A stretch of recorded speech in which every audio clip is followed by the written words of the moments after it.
Hello, everybody, and welcome back to Jam Sesh Online Strike Fierce X TDEU Tekken 8 tournament. We are back. I'm Tasos100. I'm joined by Daddy Doria yet again. Hey everyone, how's it going? I'm good, thanks. How are you? I'm having a great time. I'm excited for some amazing Tekken yet again, and we have a banger to start off this tournament. I must say, is Gaeaf versus DantEX. What an amazing starter to the tournament. As far as I can see from the seeding, this is our 8th seed versus 9th seed right here. So we're starting off with an extremely close matchup. Yeah, based on what I can see here, like we've got some really strong results from both players. 9th place at the Foundry by Gaeaf, that's massive. Yep. And then of course you've got 13th place at OOC from Dante, which is sick as well. So there's some really strong showing happening between these two. So I'm intrigued to see how these two are going to fight it out in this set. What do you think? Yeah, very close set, I'm sure. I know Gaeaf has been running the online tournament gauntlet recently, and has also, been running that offline tournament gauntlet, like you said. First place at NBA is absolutely nothing to sniff at. I know the caliber of player that goes to Manchester, and they are absolutely super strong over there. And then Dante, of course, with some amazing results in some very big online tournaments like Iron Fist League and previous jam sessions with, such a high caliber of player to even get within, that top 20, that top 16 is so strong. So going to be a very close matchup between these two here. Yeah, absolutely. I mean, it's no easy feat going up against some of the strongest players in the UK in these tournaments. But we're about to enter the set now, so we've got Gaeaf playing his main with Panda and Dante with Claudio. Let's see how we get on with this. Yeah, absolutely. And I would like to point out that Gaeaf has changed their online tag to our favorite nickname for him in GIFGAF. So I'm glad to see it. Oh, I see. Ayo GIFGAF, okay. Ayo GIFGAF. We love to see it. Here we go. Wow. The G-Clef indeed. Very strong showing from Dante with the life lead, but it looks like Gaeaf is taking his turn back here, spending the heat. And this could be the 6th round already from Gaeaf. Wow. Yeah, it was a great start from DantEX with that full La Pistoletta at the wall to get the guard break and then additional damage, but Gaeaf with a great comeback there. We know how much damage that Panda can do. Yeah, absolutely, and it kind of shows. That was a great step actually from Dante there, getting caught. Oof. Ooh, no conversion. Yeah, can convert off of that counter hit, unfortunately didn't. He dashed forward. Now, okay, heat burst out the corner. We've seen Gaeaf do this before. It's a good defensive heat smash actually, to kind of just stop him from doing any more pressure. Oh the wall slam, I think that should be the round. Yeah, still the deal with the rage art. Yeah, nice. Tools, Keep it simple. Yeah, absolutely. Very simple. Yeah. I mean, one of the things in that situation was very interesting because, Gaeaf again outplaying Dante at the wall with the longer string. Dante got caught by that long string last time, that last hit, and Gaeaf threw it out again and worked out again for them. So very well done. Yeah, very well played. And the floor is lava, by the way, so someone's going to have to burst that floor at some point. But here we go. There is the launch, and I think Gaeaf could take this with the Full Blast. Yeah, they are going to. Here we go. Okay. Patience from Dante. Oh, nice counter. Wow. Here we go. Should go. Okay, sidewall. Okay, stay down. Staying down. Yeah, this is the thing. I think Gaeaf has actually been very wary about that running too. Has been actually twitch ducking quite a lot in neutral, trying to avoid it, and has done so successfully a few times already. But a nice twin pistons to end off game number 1 for Gaeaf, and we're heading straight into game 2. And do you know what I'm going to mention right now is Arcade Parts UK while we wait. Oh, yes. So guys, while we wait for the next set to happen, check out Arcade Parts UK. They sell great parts for your arcade sticks, buttons, levers, you name it, and you can use Strike 10 to get a 10% discount. I've been utilizing this a lot, and I'm sure Hacker has as well. Yep. but please check them out because it's nice to have a place where we can buy arcade pass within the UK and not having to buy anything overseas and then spend extra for like shipping and customs and stuff. Check them out. They were at VSF not that long ago. Hopefully we'll see them more offlines. Great bunch of guys that run the online website. Check them out. Strike 10. Yep, absolutely, and perfect timing as we go into the next game, and Dante is switching to the Shaheen this time around. I'd say the higher levels of play, and it's interesting to see the Shaheens when they come out and what they're doing, because you don't really see them that often. That's true. It's quite a rare character to see online, and a lot of times when we kind of run into a Shaheen, it's like, oh god, what is this character doing again? Like, I can't remember this matchup. So it's a bit of a bamboozle when you kind of see him online, and obviously this is working into his favor right now with Dante utilizing the Shaheen, but unfortunately dropping that combo when we got the low parry into Rage Art. Yeah, nicely done. Don't go for the additional combo to, you know, not have any scaling on the Rage Art. I like the idea from Gaeaf. And again, Gaeaf being very wary of the moves that Dante can do in neutral, such as that slidey, because it is so long range. So again, looking for those Twitch ducks and Twitch low blocks in neutral there from Gaeaf. Yes. Yeah, oh, nice trade at the beginning there. But yeah, absolutely agree with that. Okay, he engaged from Dante. Step punish. Oh, the duck. Wow. Oh, the counter. Stays down. And we know Gaeaf likes to stay in hunting bear stance quite often, likes to go for the double lows, goes for sweeps sometimes, but does like to stay in there and then catches you out with stuff like that. And that might be the round, actually. I think it is the round. Nice. Yeah. But yeah, hunting bear is the Gaeaf mix-up stance for sure, but a nice start from Dante there, and that should take it to the wall.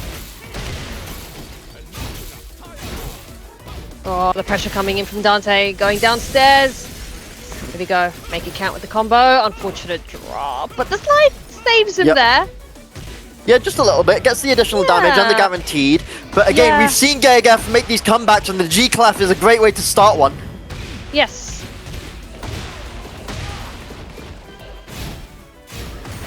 Nice pressure from Gaeaf. Plus flames yet again. Good low block from Dante. Nothing doing though. Rage Art's gonna connect! Yes, it did. Ah, well played, well played. That's what it's there for. Absolutely, that's gonna kill too. And it's very nicely done from Gaeaf. That makes it a 2-0 and a handshake there from Gaeaf. And that was, I think, 3 Rage Arts hit over the course of that set. Really nicely done from Gaeaf, utilizing all of the resources at their disposal there. They were utilizing heat every round, they were utilizing rage whenever they had it. Really nicely done from Gaeaf to, you know, make pretty nice work of Dante there. And, you know, there were quite a few comebacks included in that set where, you know, Dante was ahead quite early on in those rounds, and Gaeaf made the comeback, and that just goes to show the threat of that high damage bear from Gaeaf there. Yeah, I agree. I think Dante was kind of getting into the swing of things when he picked Shaheen at the end, and I think it really almost worked in his favor. It was an unfortunate drop with the combo when he went downstairs, but then, you know, it's one of those things that can happen. But Gaeaf just kind of capitalized off that, utilized what he could do, and then in the end won that set. Yeah, absolutely, and we're going to be moving on to our next one, which, as far as I can see on the bracket, is KoreTyr versus Maouned. And these are 2 players that, you know, have been going through that, you know, like I said, online tournament kind of gauntlet. Both of these guys have been playing pretty solidly around, you know, Jam Sesh Online, next up, the Cryptic Iron Fist League, Monday Mash, OOC, Jalta League as well, like all of our friends all around. So these guys have been really putting in the work as much as they can. And you know what? If you guys want to check out the chat right now, there's a prediction going on to bet your channel points on who will win this matchup right now, because right now I couldn't make a guess, but you can in the chat. So please do go ahead and do that. Bet your channel points. See what happens. Yeah, absolutely. Maouned has a really strong Bryan based on the previous online tournaments that I have seen him in. It's actually quite a pleasure to watch. I know a lot of people are like, oh no, Bryan, but I'm like, man, like, he's got a sick Bryan. So I'm actually looking forward to seeing what he can do in this set, and he has some incredible results, right? Oh yeah, absolutely. Really good online results. I think we're still realistically waiting for Maouned to go offline a bit more, but they have been absolutely running the online tournament gauntlet. I would say they're getting pretty much top 8 in almost every online tournament they enter, realistically. Yeah, he makes it pretty far into these brackets, and I have seen him in top 8 quite frequently, so it's quite nice to see the improvement of how he's been playing within the last few months that I've seen him in these tournaments. Yeah, and you know, Maouned and KoreTyr do have some head-to-head matchups as well.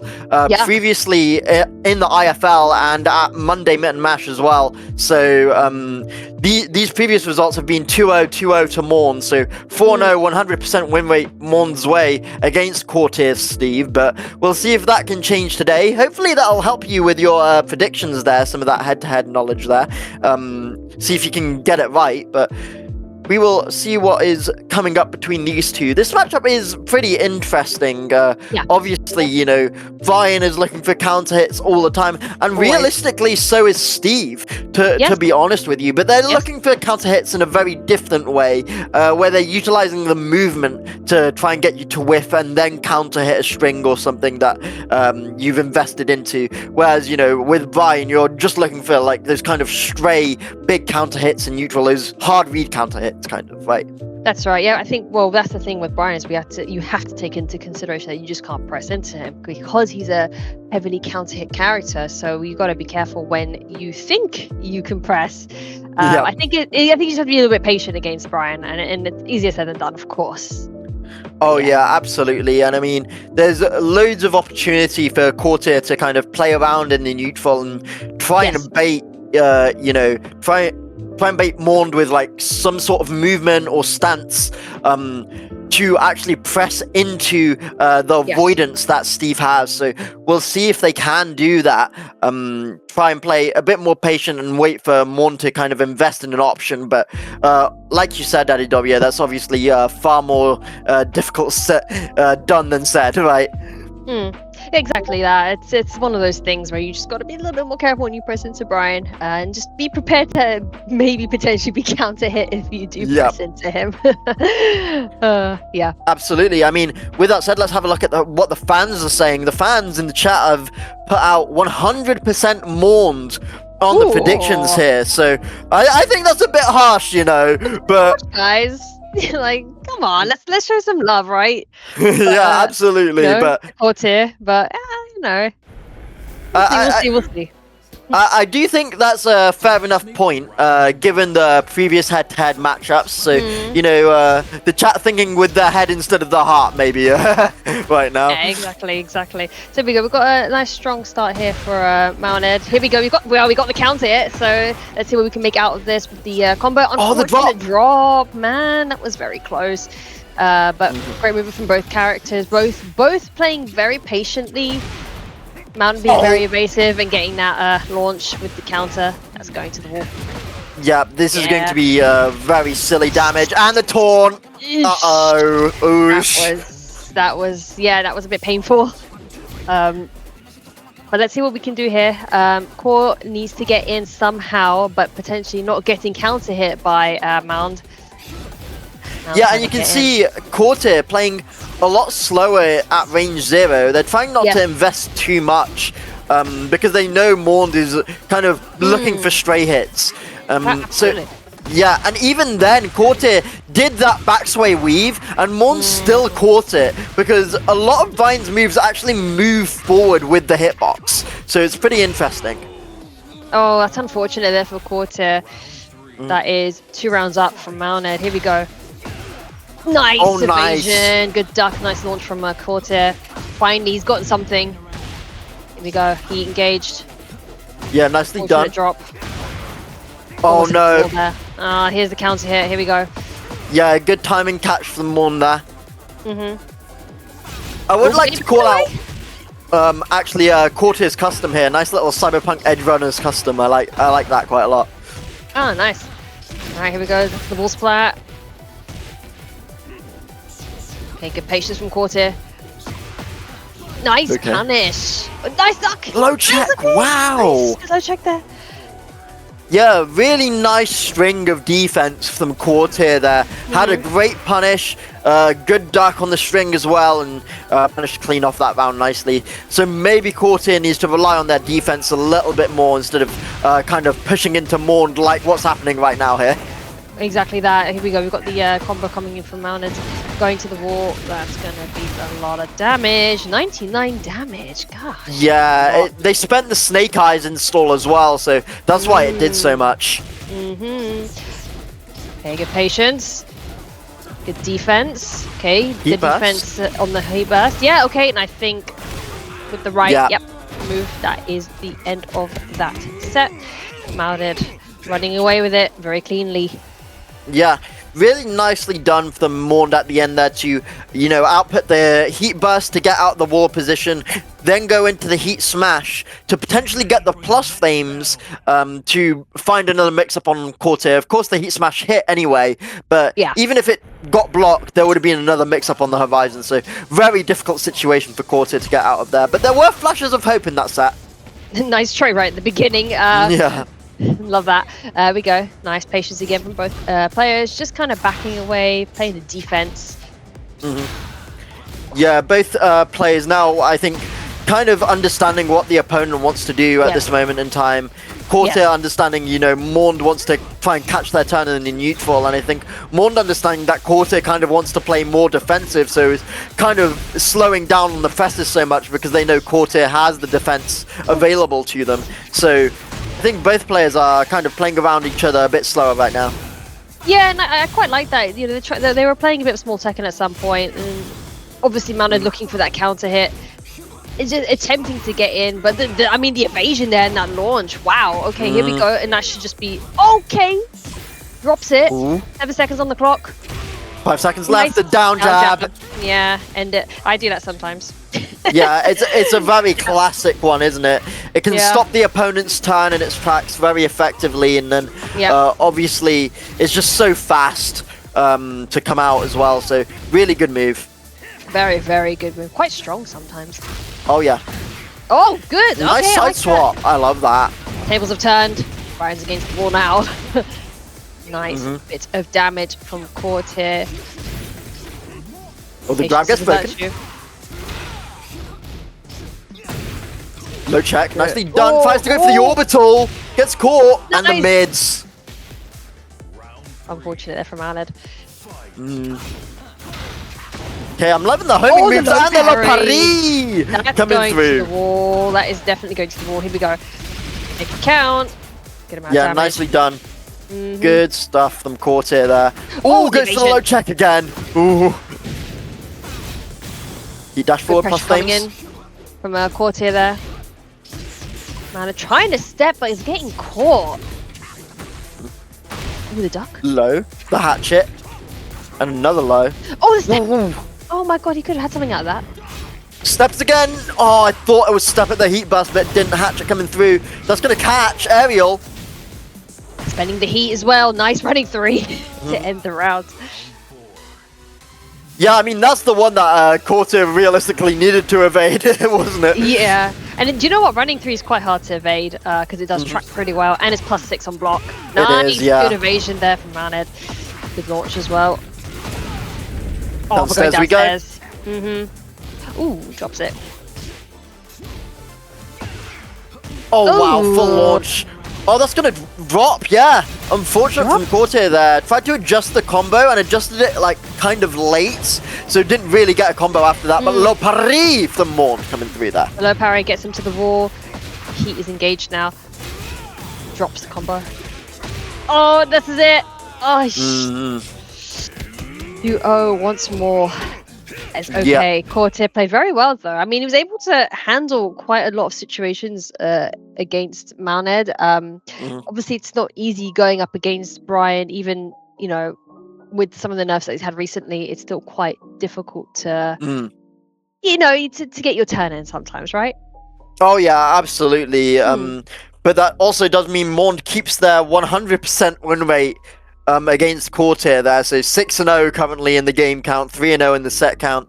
So that'll give them some confidence moving forward. But I do think KoreTyr is, had some bright sparks in that set for sure. Yes. Their defense was very, very good, and I think that should absolutely give them some confidence that they can win that set next time. Like I always say, if you can take a round, take a game, take a set. So very 100%. well done. But as said previously, the chat was right with their prediction on that one, I must say, and we're getting our prediction for the next one coming up now, which is Hippomen versus K-Rain. Oh, okay. So what are we thinking with this one then? Well, we're about to show some of the results, and K-Rain pretty known in the offline scene. I think French player, yes, it's just shown on the screen up there. Yes.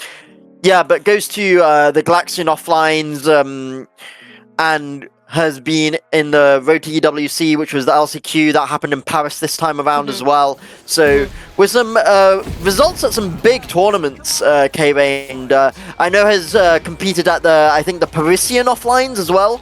I think it's called a Parisian Tekken League, something like that. So they have a very, very strong community over there. So do not doubt K-Rain when it comes to the king. Oh, exactly that. I mean, strong king for sure. I mean, but Hippomen also getting in there and trying to get his that vision. He's trying to get in, evading that muscle armor. Good evasion on the shove as well. Oh, the jab. Wow. Okay. That's an interesting option select on that, because it actually caught and it floated out. So that's very interesting from Hippomen. I love that idea. I like that too, but that low parry caught Hippomen right there into the grab.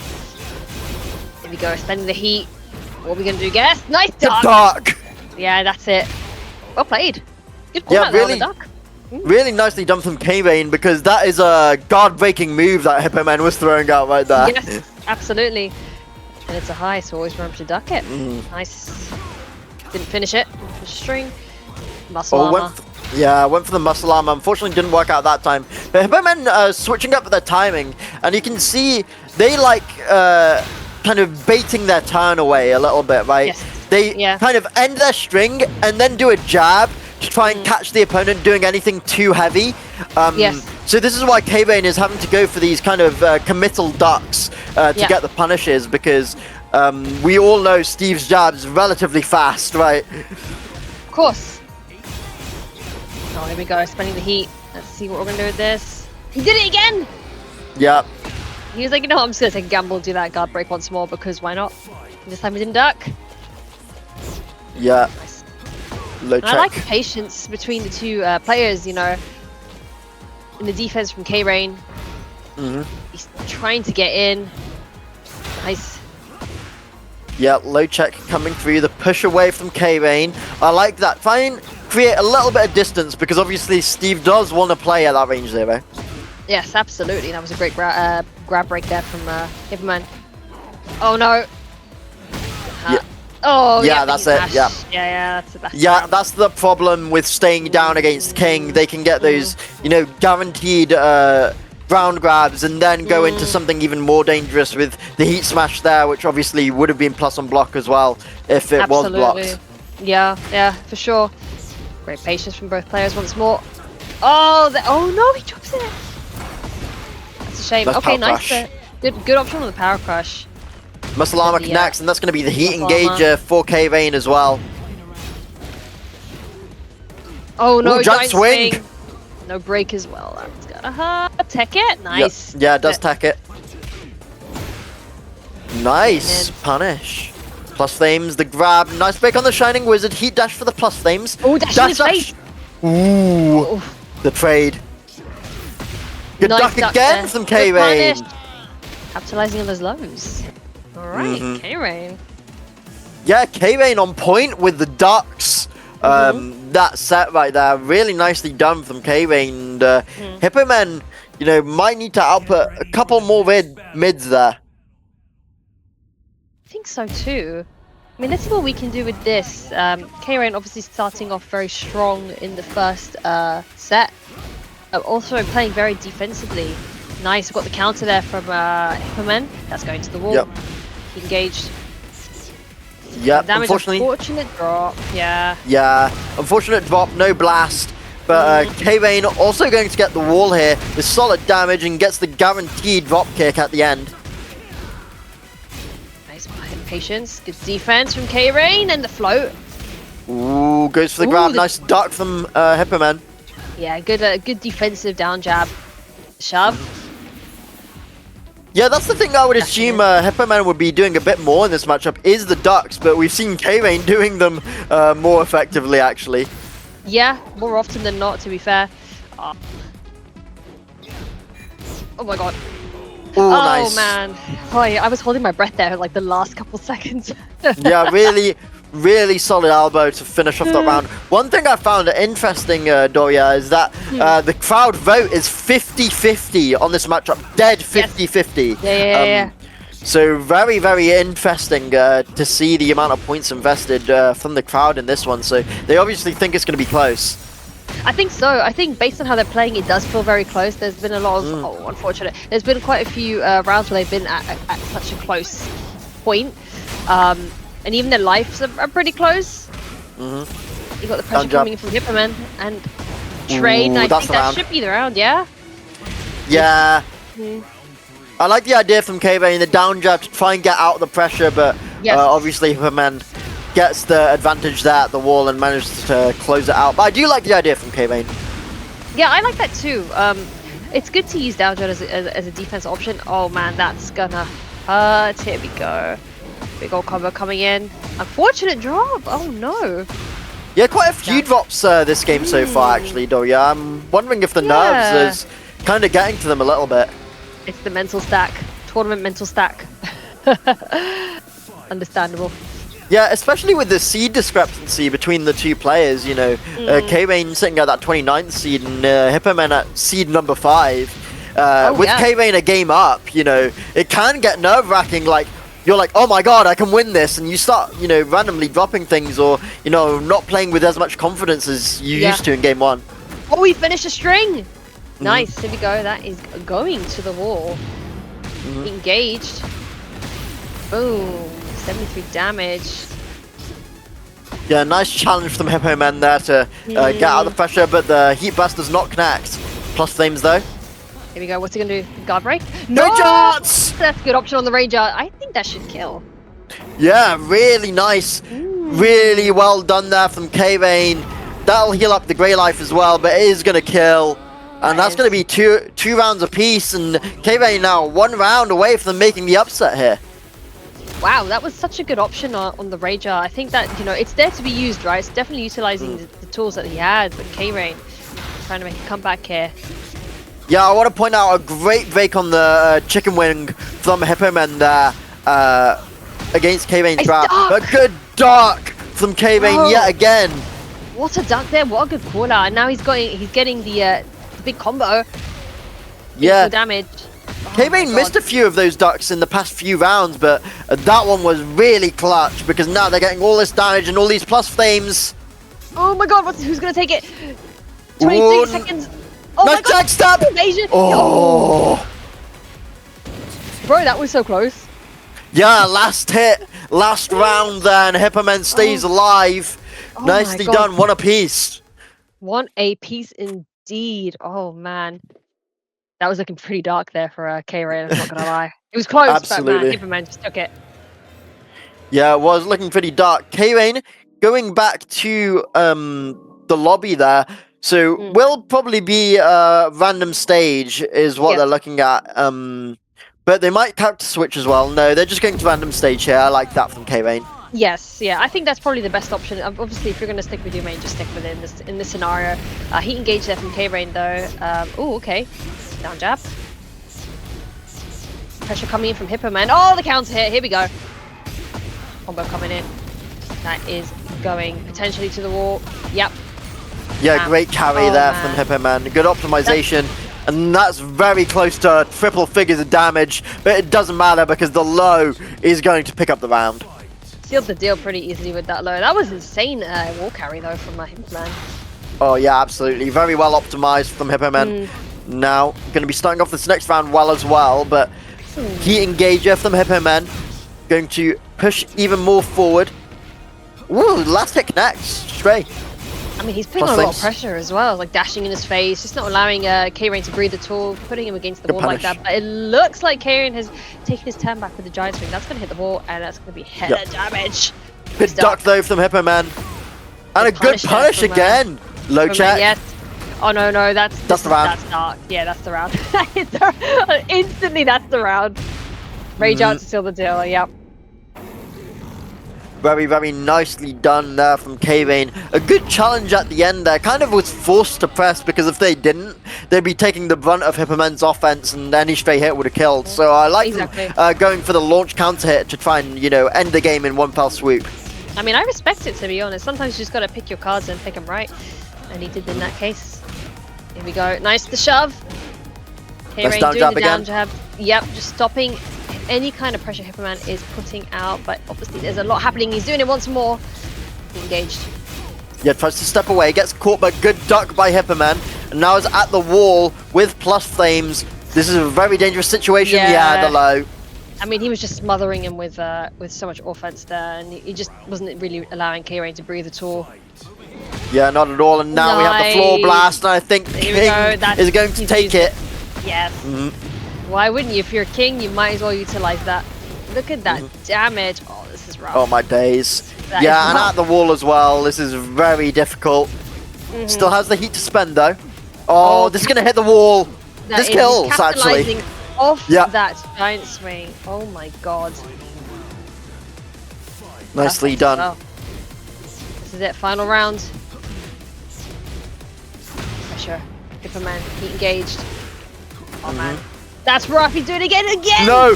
Do it again. That's like doing 3 health sweeps in a row. The charge. What? You know, at this point, it's like, you know what?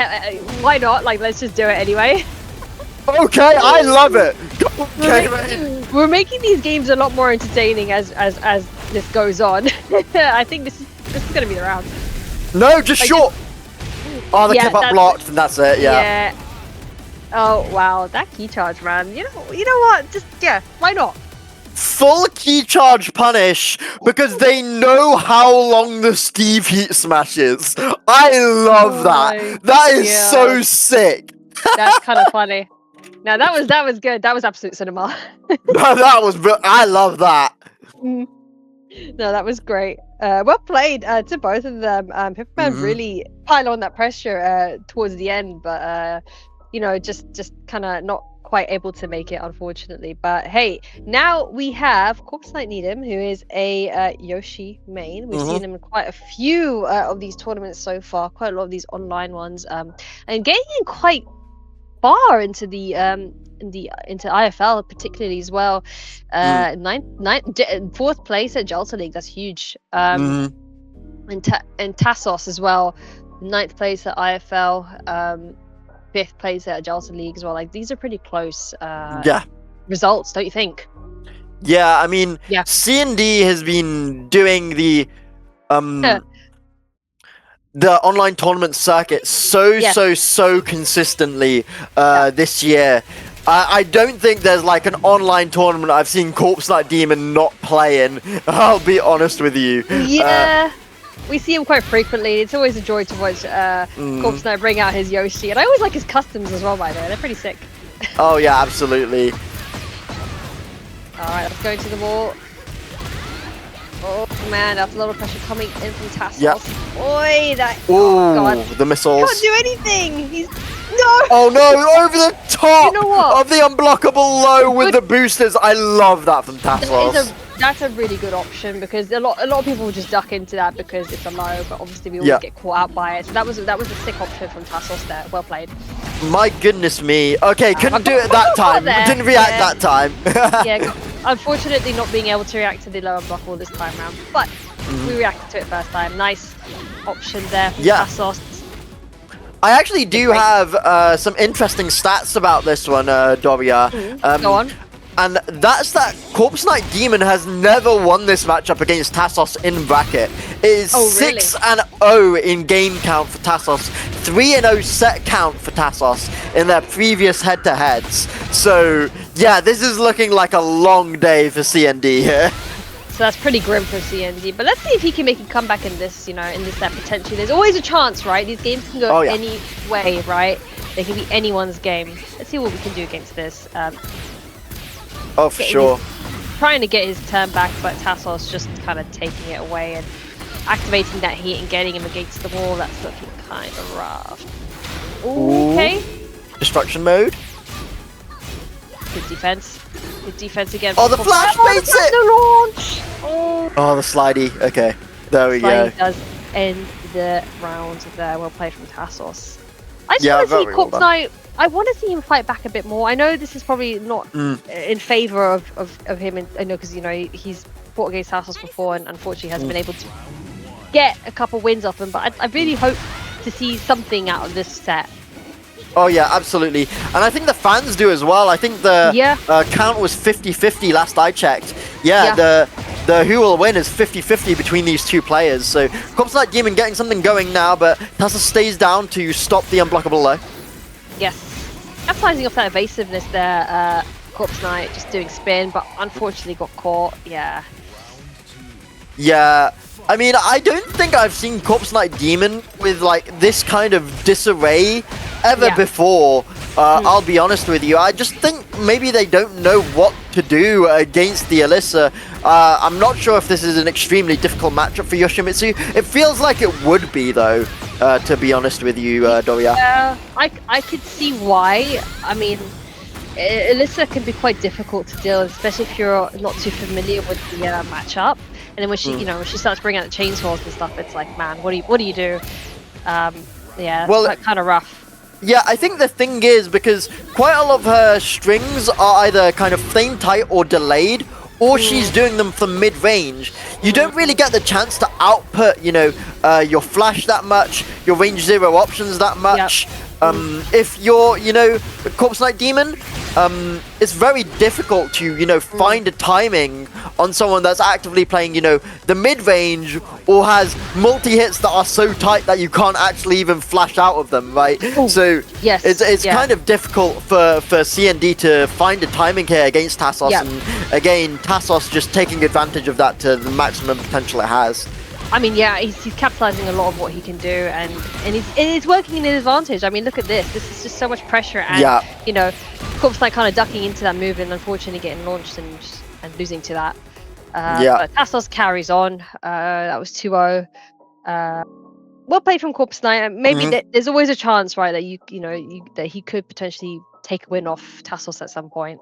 Yeah, I mean, keeps that 100% win rate, but for now, But you know what? CorpseNightDemon did get rounds in there, so, well played. And hopefully we'll see them come back stronger next time this matchup is happening.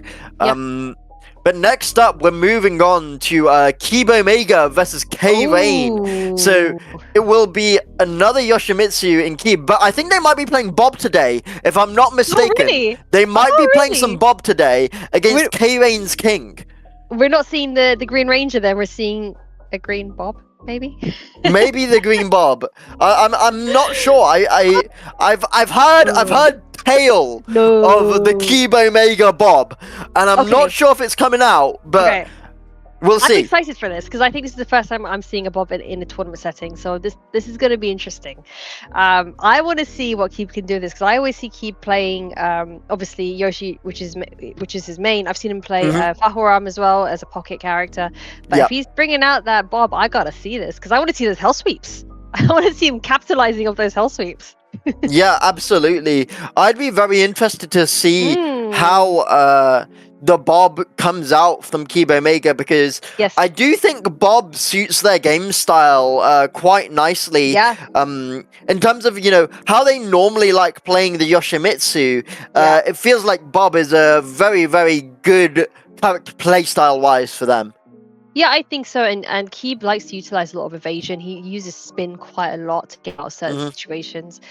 Maybe he could use, I don't know, maybe Bob's wave dash for pressure, you know, or mix ups. So I'm curious to see what we're gonna see here. And I've been playing online recently when I've been seeing a couple of Bobs. I haven't ran into a lot. I've ran into just a few, but not a lot. So I would like to see. I'm actually really excited to see this set. This is gonna be sick. If we do see the Bob. yeah. I mean, that's what I was thinking actually, because the way that KeebeOmega actually likes to play their Yoshimitsu is to wave dash in. There it is. It's the Green Ranger Bob. I love it.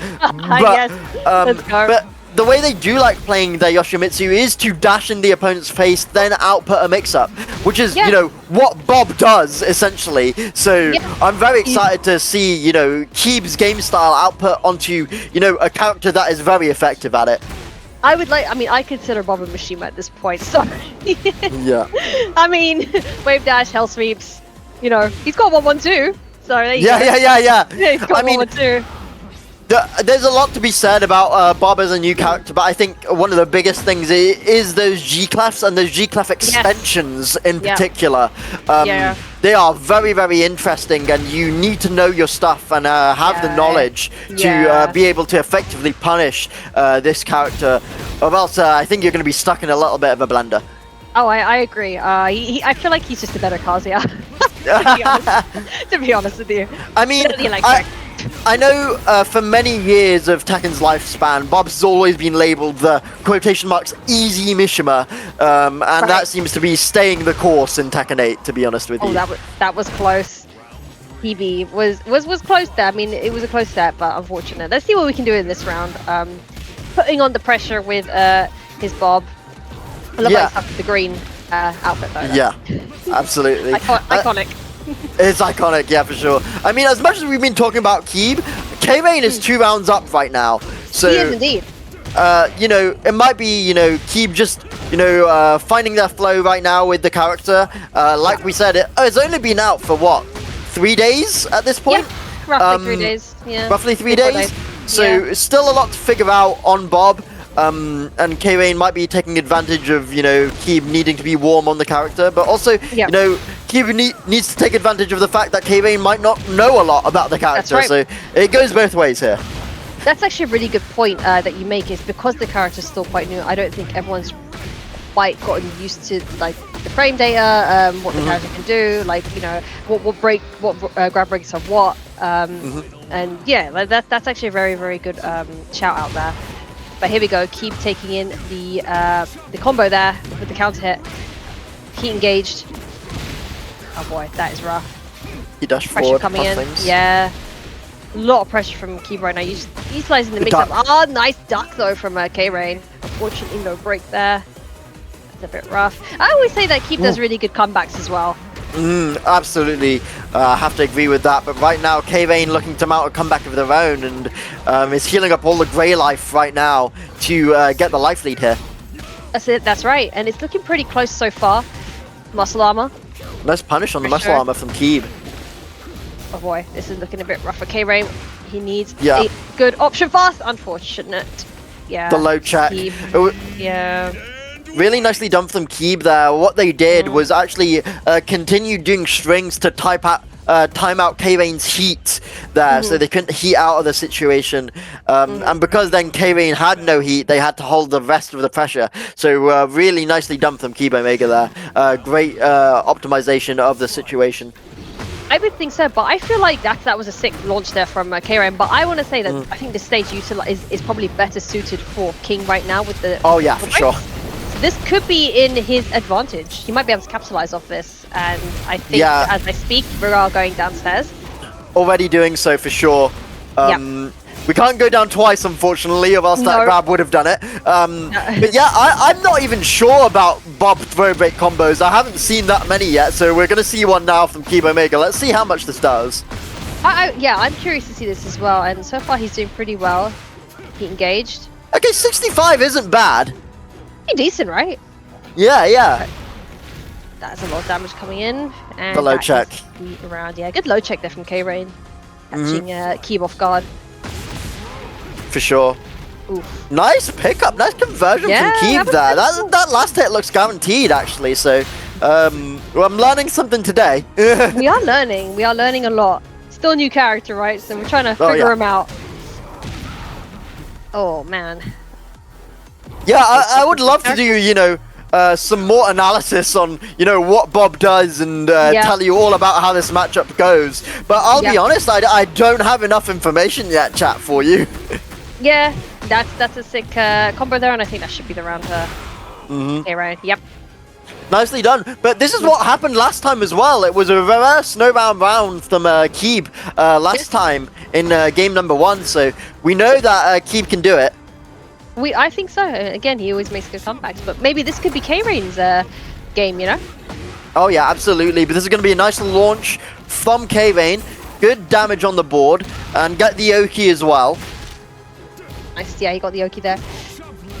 Good patience from K-Rain, the muscle armor. Good break. Yeah, that was sick. Good call out there. Oh! Yeah, nice. Gonna break the Shining Wizard. Muscle armor, trying to bait it. Break again!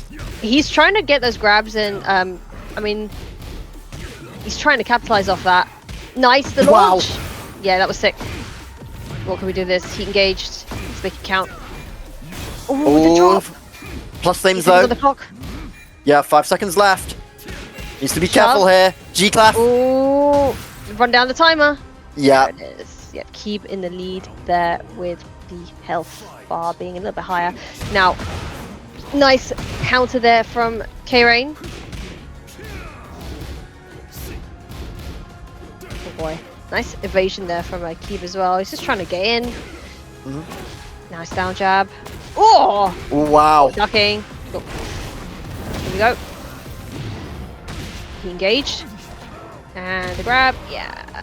Nice damage there from K-Rain. A lot of damage.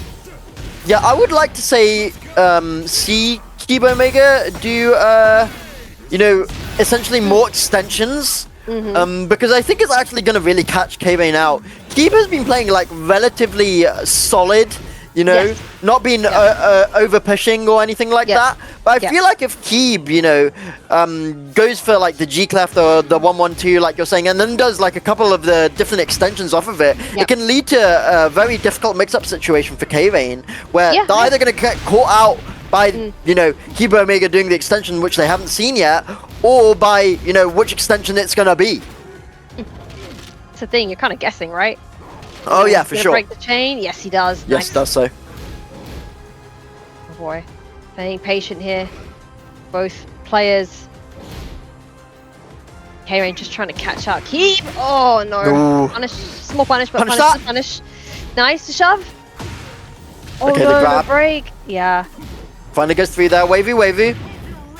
Heat to stop K-Rain from taking their turn. Nicely done. Oh. That was close. That could have been pretty big for Keebe. That's the round. I think that's the round there for K-Rain. If he doesn't drop it. No! He was going for the hard combo. Okay, down jab. Timer. No! Oh my days! What a step from KeebeOmega! Hey yo, that was an insane step from Keebe. That was sick. What a comeback. Oh wow. Oh my days. Wow. That was sick. No, well played. It was so close right there, you know, but then just, you know, with the timer running down, Keebe doing that step and just kind of catching out K-Rain, that was mad. Oh, absolutely. I mean, to be fair, I don't think it's what I would have predicted from KeebeOmega's Bob, to be honest with you. It was very, very solid. Yeah, very solid. Yeah, it was very, very solid. And before the match, I predicted, you know, that Keebe would be playing more of like a 50-50 type of Bob. But no, you know, KeebeOmega just playing relatively solidly there. You know, not overextending, not doing too much, and coming out on top with the Bob with 2 reverse no-round rounds right there. And we're going to be heading into the other winners semi-final right now of Tasos versus QLH. Yes, so we're gonna have a look at these statistics that we've got here. So I mean, QLH was at EWC, came at 385th place. I mean, to be fair, it's a very stacked tournament. Oh yeah, for sure. If anyone watched it, we saw how incredibly stacked EWC was, and the level of Tekken that we did see was something that I've never seen before up until recently. So not easy, but it's still sick to even make it through EWC. IFL, of course, 13th place.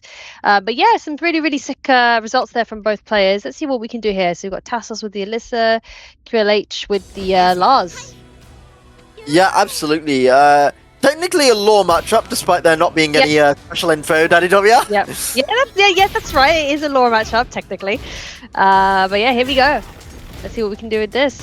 I find Lars to be a tricky one, you know. I know his pressure can be considered fake, but it's still, you know, it's like he's sometimes in your face, he's spinning around, don't know what's going on.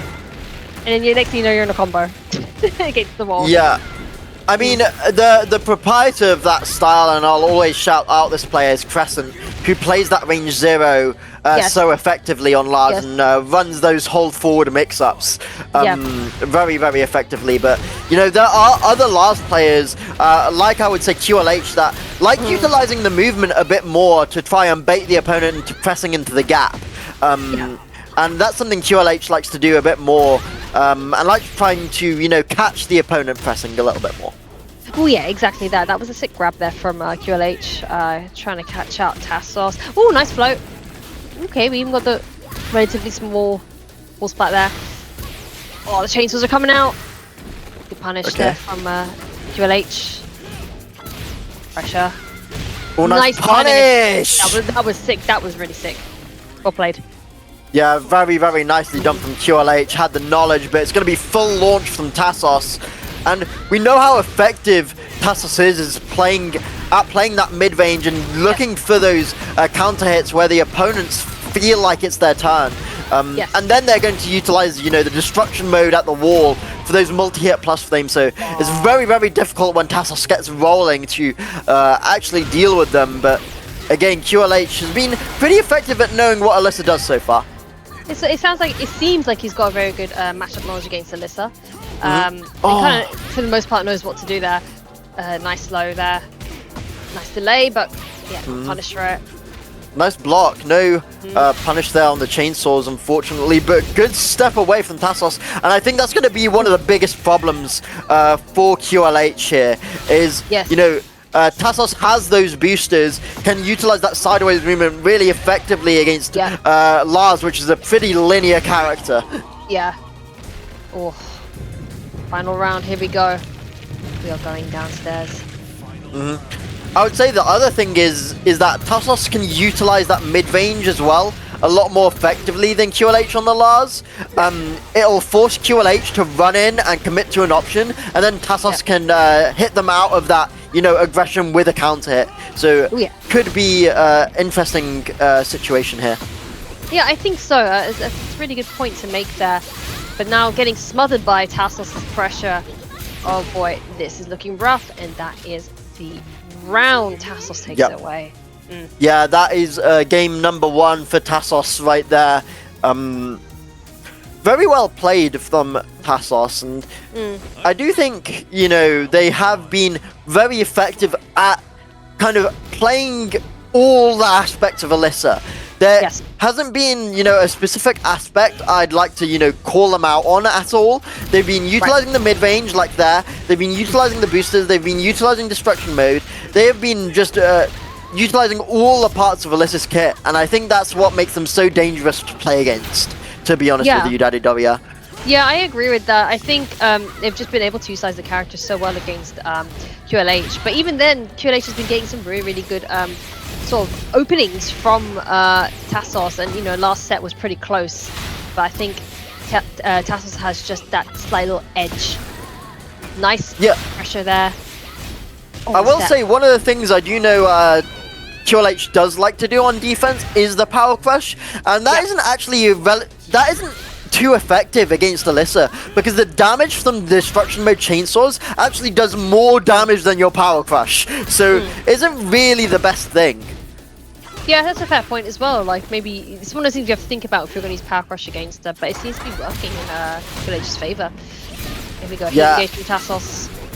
And the thing I said last round is happening right now, where, you know, QLH is forced to run in, and Tasos knows they're forced to run in at that mid-range, and then Tasos can use a mid-range move to counter-hit them, which is just so dangerous. Like there, right? It's so dangerous. So Tasos with a really good understanding of what they want to do and how they want to defeat QLH in this matchup. Yeah, for sure. Here we go. Low checks. Oh goodness, that was a lot of pressure coming in, but Tasos having none of that and going into heat, applying that pressure with chainsaws. Oh, this is rough. That is a round. Very quick round there for Tasos. Yeah, really nicely done there from Tasos, and now moving into, you know, the winner's final qualification round here for Tasos here. Let's see what they can do. Nice step. Ooh, step, yep, when we're going on the other side. Pressure. No punish! Oh, no punish, okay. Nice. Oh, this is looking pretty rough. Yeah, QLH still has heat though, so still has some opportunity, but the low sweeps, unfortunately, come through, and Tasos gonna make it to that winner's final. Takes it away. That was pretty clean from Tasos, but unfortunate there for QLH. I mean, he starts off really well right at the beginning. Was able to kind of get really good reads against Tasos, but it looks like I think Tasos just was able to adapt quicker and was able to take the set. Yeah, really, really nicely done from Tasos. They'll be moving on to play against KeebeOmega in the winners finals, and I'm sure Tasos is actually going to get much higher seeded spot next time, because, you know, this time they were seeded 23rd and they've made it to the winners final, so yeah, I'm sure they're going to be seeded much higher next time. There's always a possibility, right? Yeah, absolutely. And right now we're heading into that winners finals right here, which will be KeebeOmega versus Tasos, which will be our first to three. Yes, that's right. That's right. Do you think we're going to see that Bob come out again? That's what I want. Yeah, I think so. Especially in a first to three format with where you have those additional games to play around with.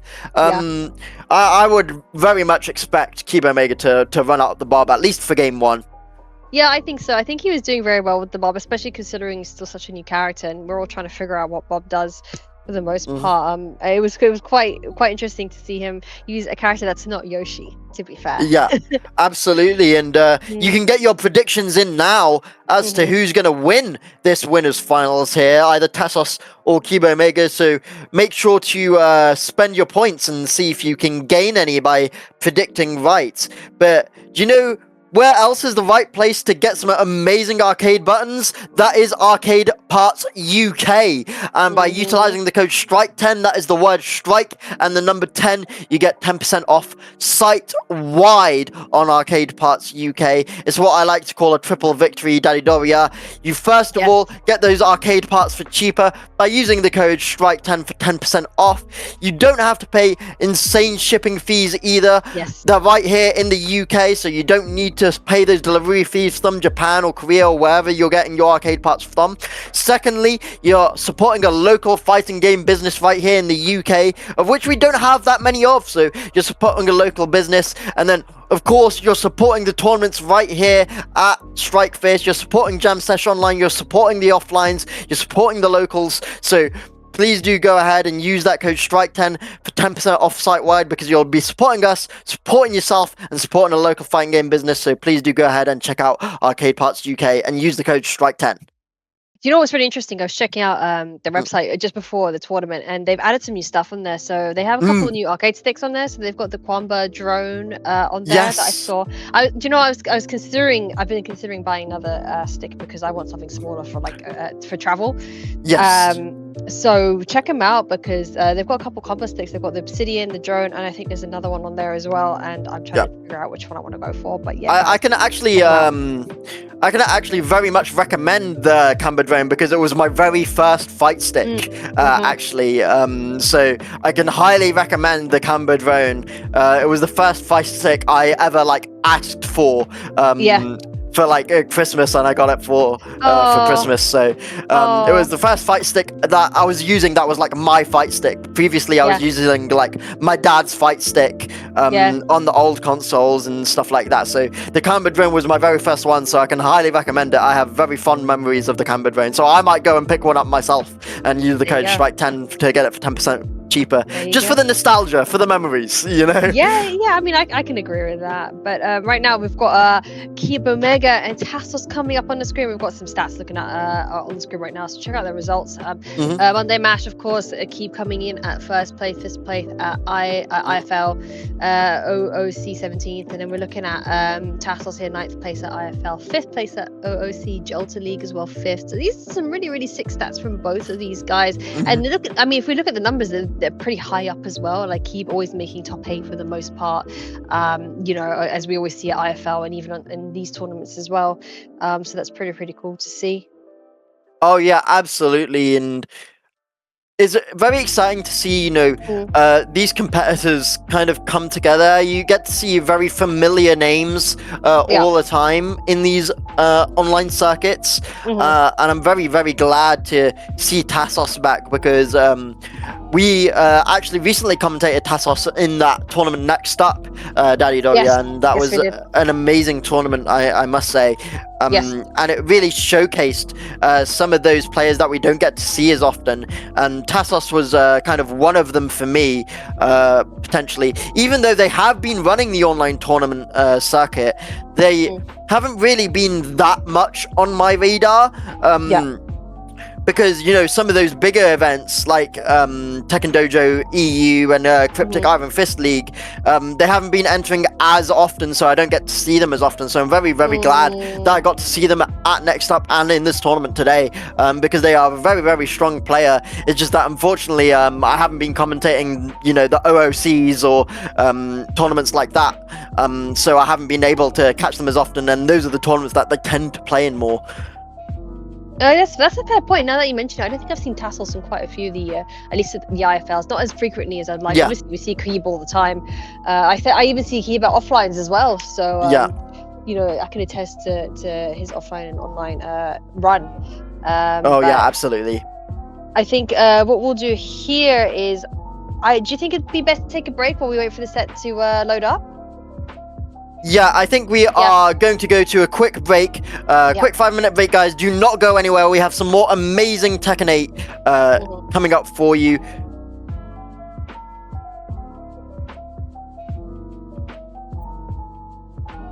Tekken 8 tournament. We are here at Jam Session Online. I'm Tough Death. I'm here with Daddy Doria. How are you doing? I'm very well, thanks. How are you doing? I'm good. We would like to quickly apologize for not being able to view those winners finals. That score has just been reported. Very unfortunate, but Keebe came out on top against Tasos there. That was 3-0. Very exciting times. But unfortunately, Tekken was being Tekken. You know, it happens sometimes. So unfortunately, we didn't get to spectate that, and we apologize for that. But fortunately, there's some things you can't fix, and that is Tekken being Tekken. But right now we're heading into our losers round 7, which is Hippomen and Kestaro. Yes, so Hippomen, we saw him earlier on playing as Steve. Kestaro, remind me, I believe, did he play Lee? Yes, Kestaro? I think so. Yes, that's correct. Yeah. So we've seen Kestaro a couple times before in IFL. It was at EWC as well, it looks like, based on the results that I'm seeing. Again, stack tournament, not an easy thing to kind of get through, but still pretty sick to make it through. With Hippomen, we just saw him earlier on, 17th place at IFL, with Kestaro being at first place previously, but it looks like Hippomen's bringing out the Bryan this time. Okay, all right. I like it. I like it too. Let's see what we can do with this. Nice. Okay, so good pressure from both players. Kind of just playing a bit patiently, you know, small Tekken, bit jabs. Yeah, very small Tekken right now. Down forward one's coming out, and Hippomen really trying to stop Kestaro from taking their turn with that delayed offense. But Kestaro finds the big launch and evens up the health bars. Yeah, gets that pick up as well, which was pretty sick. Nice duck good there duck. To punish. That is, unfortunately, didn't get full combat out of that though, but still. No. Oh, dashing in his face. Ooh, low check. Low check. What we're gonna do this one more hit for Kestaro to get from Hippomen. Kick. Nice punish. Ooh, nice punish. Yeah. Very nice punish. These guys playing very, very tight right now. Nice counter. Wow, that was really, really well timed from Kestaro, but unfortunate drop. Good movement there from Hippomen. Okay, good damage there from Hippomen. Again, playing around that neutral hatchet kick coming out. Nice. Kestaro kind of searching for that back four a little bit more now. Maybe gaining a little bit of confidence. Good duck. Fantastic launch there from Kestaro. Great duck, getting that launch in. And takes the round. Very clean. Yeah, that's twice now Kestaro has won the game off of that launch, and I think Kestaro is finally finding a timing, because that's now a great counter hit on round start, and two really nice ducks at round end to take the rounds. Whoa, and a nice step as well. Clean sweep from Kestaro. What a sick step. Wow. Yeah, so really finding something there. Yeah, I think, and it just worked out in his favor very well. I mean, just kind of capitalizing off those steps and then launching a Hippomen and just ending that round so cleanly. Well played. Yeah, very, very clean there. Now we're heading off to Phoenix Gate. Hippomen sticking to the Bryan here. Yeah, not kind of swapping out. I think just kind of playing around with the Bryan, and maybe this could work out in his favor. I like the sort of defense that he's trying to off-put and just kind of trying to get in, but Kestaro just putting a lot of pressure, not allowing Hippomen to breathe at all. Now getting a pick up there, which will take it to the wall, but unfortunate drop there. Yeah, interesting point was that, you know, Hippomen before was the one doing the delayed offense, and now Kestaro is the one outputting that and not letting Hippomen press. Very, very change of, you know, timing and styles between these two players, between the games, and I think it's working out for Kestaro because, you know, they found a timing on what Hippomen wants to do realistically. Yeah, and he's been capitalizing a lot of like that small Tekken, and it's just kind of worked out well in his favor for Kestaro. But Hippomen trying to get his turn back and just trying to get in with these small jabs and pokes. Yeah, very much death by 1,000 cuts sort of game for Hippomen. But Kestaro, we've seen, has found multiple big launches and counter hits like that. So I think Hippomen actually needs to start outputting a little bit more risk, to be honest with you. Yeah, I think so too. I think he's trying to play it a bit too safe. Gotta use some bigger buttons, I reckon. Absolutely, and now we are on Kestaro's side here with a big launch and the floor blast available. Not going to spend it. Didn't spend it at all, actually. Didn't even spend the heat either, which is what I'm surprised about. He might not have to. Nice, good punish there. That is rough. Oh no! No block. Yeah, but that's okay. I mean, that was a pretty clean round for Kestaro, to be honest. Kind of just running away with it. Unfortunate there for Hippomen, but Kestaro played so well and just is now carrying on within the losers bracket. Yeah, we'll be moving on to fight against Ryu. We'll actually be seeing Kestaro again, going to play against Ryu coming up now in this losers round 8. Yes. Going to be very interesting to see. The other side of losers is a bit behind, so we're going to be seeing a little bit of a storyline here. We're going to be following kind of a player's route throughout losers, which is always interesting to see because we don't actually get to see, you know, something like that often. One of the things, you know, we get to kind of see games kind of sporadically, you know. We get to see maybe like KeebeOmega in like winners round 4 and then KeebeOmega again in like winners finals, right? Or in winners semis. We don't really get to see like a full run through from a player. So it's going to be interesting to see like the route of this kind of loser side, the story of it, right? Yeah, I think so. It's quite rare that we see this when we spectate or when we commentate these sets, but I'm intrigued to see now that we've got Ryu and Kestaro coming up, and Kestaro's been playing very solidly so far. I would like to see what Ryu can do against Kestaro, but before we do that, I want to shout out UK. Remember to use strike 10, guys, if you are going to buy anything from them. They the nice thing about them is they they keep up to date with a lot of the stock, so check them out. Strike 10, and obviously if you want any of your parts, you don't have to pay overseas for any kind of buttons, levers, especially levers, arcade sticks. It is all available in the UK. But for now, let's have a look and see what we've got with these results here. So we have Kestaro's results and Ryu's looking pretty strong for both players. Obviously, we just kind of looked at Kestaro's, but Ryu's looks pretty good as well. 33rd place at IFL, 4th at OOC. I mean, Hope Kick as well, 17th. Like, these are really, really great results, don't you think? Yeah, absolutely. I mean, we've just seen Kestaro, but I need to talk about Ryu a little bit. Very, very strong Fahkumram player. Has played against multiple of Spain's top cut, like Tibetano, Ropes-U, CorpseNightDemon, Skugsama, all the big names, DarkRix. And he has even played against Abel Same and kind of the few of the online stables like Owen Tour as well, so is very, very experienced in the online community, and you know, I'm hoping that kind of experience against those higher level competitive players leads to a good set here. Yeah, I would think so, but so far Kestaro's got that pickup and it's just taken that round pretty clean there for Kestaro, but let's see what we can do in this set. Potentially Ryu could make a really good comeback. I would like to see more of that. Nice. Yeah, absolutely. Let's see. Heat engager from Kestaro. Nice punish there. Oi. He's running moves. Nice catch putting in from the Ryu. pressure. And that is the round well played.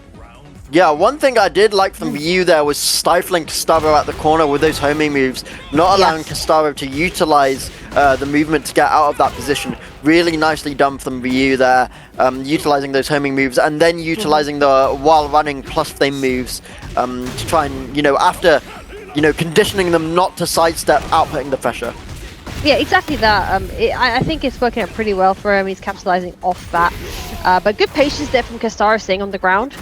Let's see what we can do here. The tables have turned slightly. Yeah, Fahkumram has that install as well as that heat. Nice, good spend of it. Good break.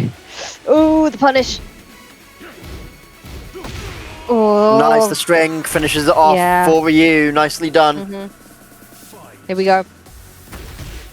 Yeah, and again, Fahkumram has, you know, that certain style that he's kind of changed up a little bit from Tekken 7, but still has the opportunity to do those strings from down forward one, and it can really catch you off guard if you don't have that legacy knowledge or, you know, don't know about it, right? Yeah, absolutely. There we go, Kestaro getting in, getting that wall splat. Nice stay down. Just staying on, staying on the ground. Very good patience there from Ryu. But that looks like a launch there. Unfortunate drop though. Rage art, that's gonna connect, I think. No, it's sidestepped. Nice punish there from Kestaro. I did think I was gonna connect, but so did I. I saw the movement and I thought it was a move. I was like, I was so scared for Kestaro there. But it's a nice round start from Kestaro here, and that's gonna take it to the wall straight away. That is indeed nice. Okay, nice grab there, and you got the wall as well. Yeah, blast available on this angle. It doesn't utilize it. Great punish there from Kestaro, and I think that should just be the round. Yeah, absolutely. Very nicely done from Kestaro, but some very nice play from Ryu as well. It was very back and forth. They were taking a round and piece, kind of trading them back and forth there. So very, very nice to see. This is bound to be a close one right here. I think so too. I mean, this could be final. We could see this final round from both players. But let's have a look and see what we can do here. Kestaro starting off. Here we go. Good counter. Absolutely. Unfortunately, I do think this random stage is to Kestaro's favor. Despite the big limbs that Fahkumram has, Kestaro has, you know, much bigger counter hit launchers from that longer range with, for example, the back four can really catch you off guard. So despite the longer limbs from Fahkumram, Kestaro has a bigger threat at that longer range, in my opinion. Yeah, I think so. And also Kestaro has been very evasive with his movement as well, and just kind of catching out Ryu in certain situations. Like for that slide as well. Oh, I got counter hit there though from Ryu. Side switch. Yeah. Nice catch from Kestaro with the heat burst. Good defense for heat burst. Good defense for down jab from Ryu. There's going to be good damage at the wall. What a catch! Counter hit! Caught Ryu running in! Yeah. Gonna be Rage Art. Gonna hit. Yes, yeah, absolutely. And it's going to be minimum amount and it's going to kill. Yes, that will indeed kill. That should end the round. Very, very solid round there for Kestaro. Nicely done for Kestaro. Now 1 round away from moving on to losers quarters, I think it will be. And it's a great punish. Good damage off of the guaranteed as well. That was a great start there for Kestaro as well. Starting off. Nice evasion there as well. Good counter. And this should potentially take it to the wall. Yep. Yeah, it will. Yeah, nice. Good amount of damage there outputted from Kestaro. That's it. Pretty clean sweep there from him. Well played. Yeah, Kestaro got a handle on Ryu from game number 1 there. Got a little bit of a download and took it fully into game number 2. And I will say, I think the stage again did favor Kestaro. That biggest stage for Lee is just always such a boon for the character. So really nicely done from Kestaro. But again, we're going to be going on and seeing some more of Kestaro as they go on to play against QLH.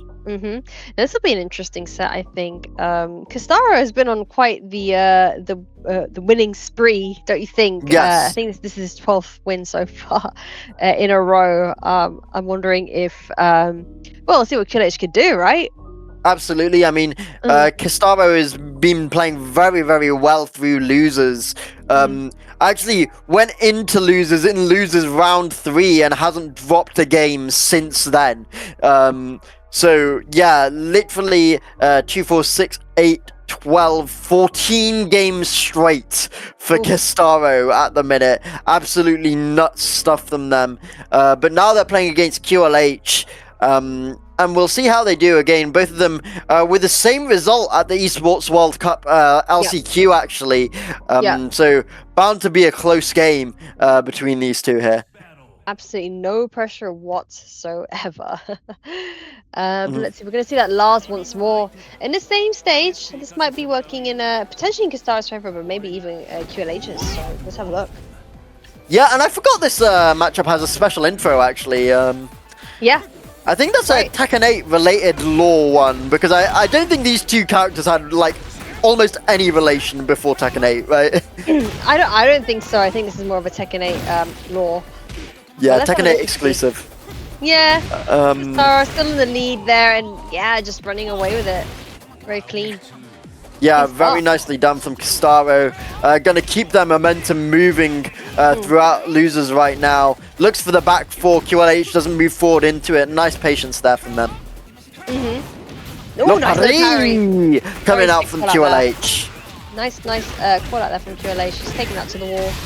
Should be a good amount of damage. 64, not bad. Good step though. Kestaro, though. Yeah, beautiful step from Kestaro because it puts QLH at the wall as well to get the additional damage. And look at the wall carry, my goodness, from Kestaro. And it has heat to spend as well. Yes, absolutely. Pressure. Looks for the back 4. Nice low check from QLH. Hasn't been outputting them too much. Nice, okay. Really backwards and forth here. Just patiently trying to get in the step.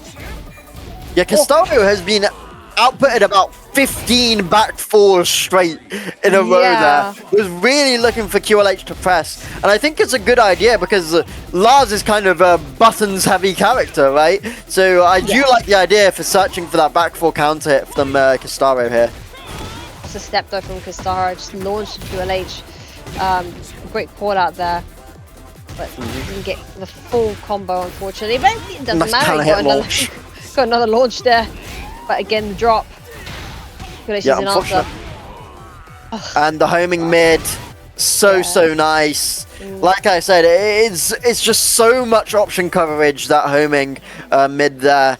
Obviously catches the side step, catches the duck, catches everything. It's so good to end rounds with. Yes, I agree. Really well placed there, to be honest with you. Oh yeah. Good patience from QLH. Kestaro trying to get in. A good punish on the hop knee. Yeah, and this is where Kestaro's kind of launch-heavy game style might be a bit dangerous because, you know, those hop knees can get caught out and punished. So if QLH does play patient, you know, they can catch Kestaro whiffing or maybe doing something block punishable. Ooh, punish.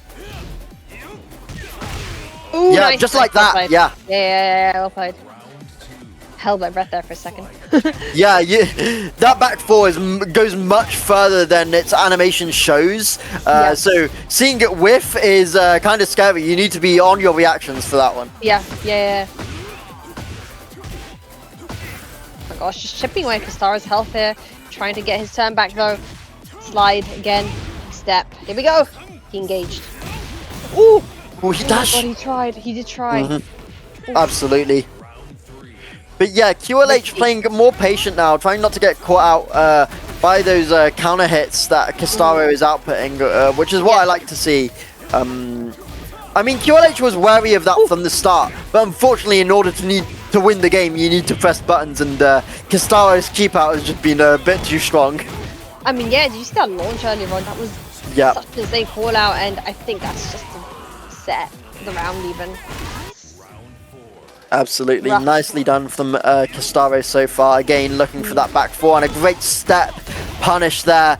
Like, literally everything Kestaro is doing is to stop QLH from pressing buttons, and it's just been so effective. Wow, what a duck and launch there. I mean, that's his game plan. He doesn't want QLH to press at all. Kestaro just wants to play his game. Yeah, absolutely, and it's been so effective. Heat dash forward to the grab, gets broken. But now some time taking Tekken, that's what I like to see. Kestaro in the life lead as well. Nice full launch, He's been capitalizing off that quite a lot within the last couple of sets, and it's just worked out so well. Yep, and that means Kestaro is now 16-0 through losers. The streak continues for Kestaro. Surely the momentum is putting them forward somewhat. They've been doing absolutely amazing work through losers so far. Yeah, I for sure, like, it shows, right? He's been able to kind of just make it through so easily, and just kind of sweeping through the bracket, to be honest with you. Oh yeah, absolutely. And while we are waiting for our next game to jump in, we will talk about Arcade Parts UK. If you can go onto Arcade Parts UK and you purchase literally anything site-wide and then use the code STRIKE10, you get 10% off your order. It is absolutely nuts. 10% off site-wide by using the code STRIKE10. That is the word STRIKE and the number 10 for 10% off. Absolutely nuts stuff. You'll be supporting a local fighting game business, which is absolutely amazing. We don't have that many in the UK, so go ahead and support them.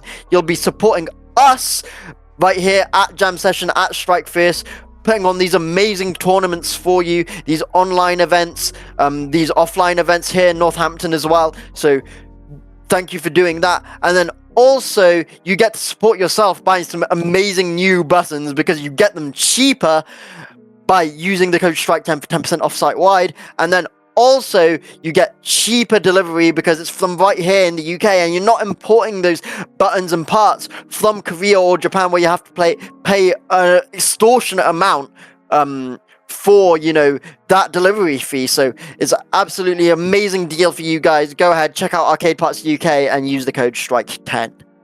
Yes, please check out Arcade Parts UK, Strike10 for anything off their website, and check out those combo sticks they've posted recently, because I am eyeing up on one of those. So yeah. So am I now. Now you've mentioned them, I'm eyeing up one as well. But you can do that during this quick 5-minute break. Please do not go anywhere, guys. We have some more amazing Tekken coming up.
Hello everybody and welcome back to Tekken 8 Jam Session Online X TDEU.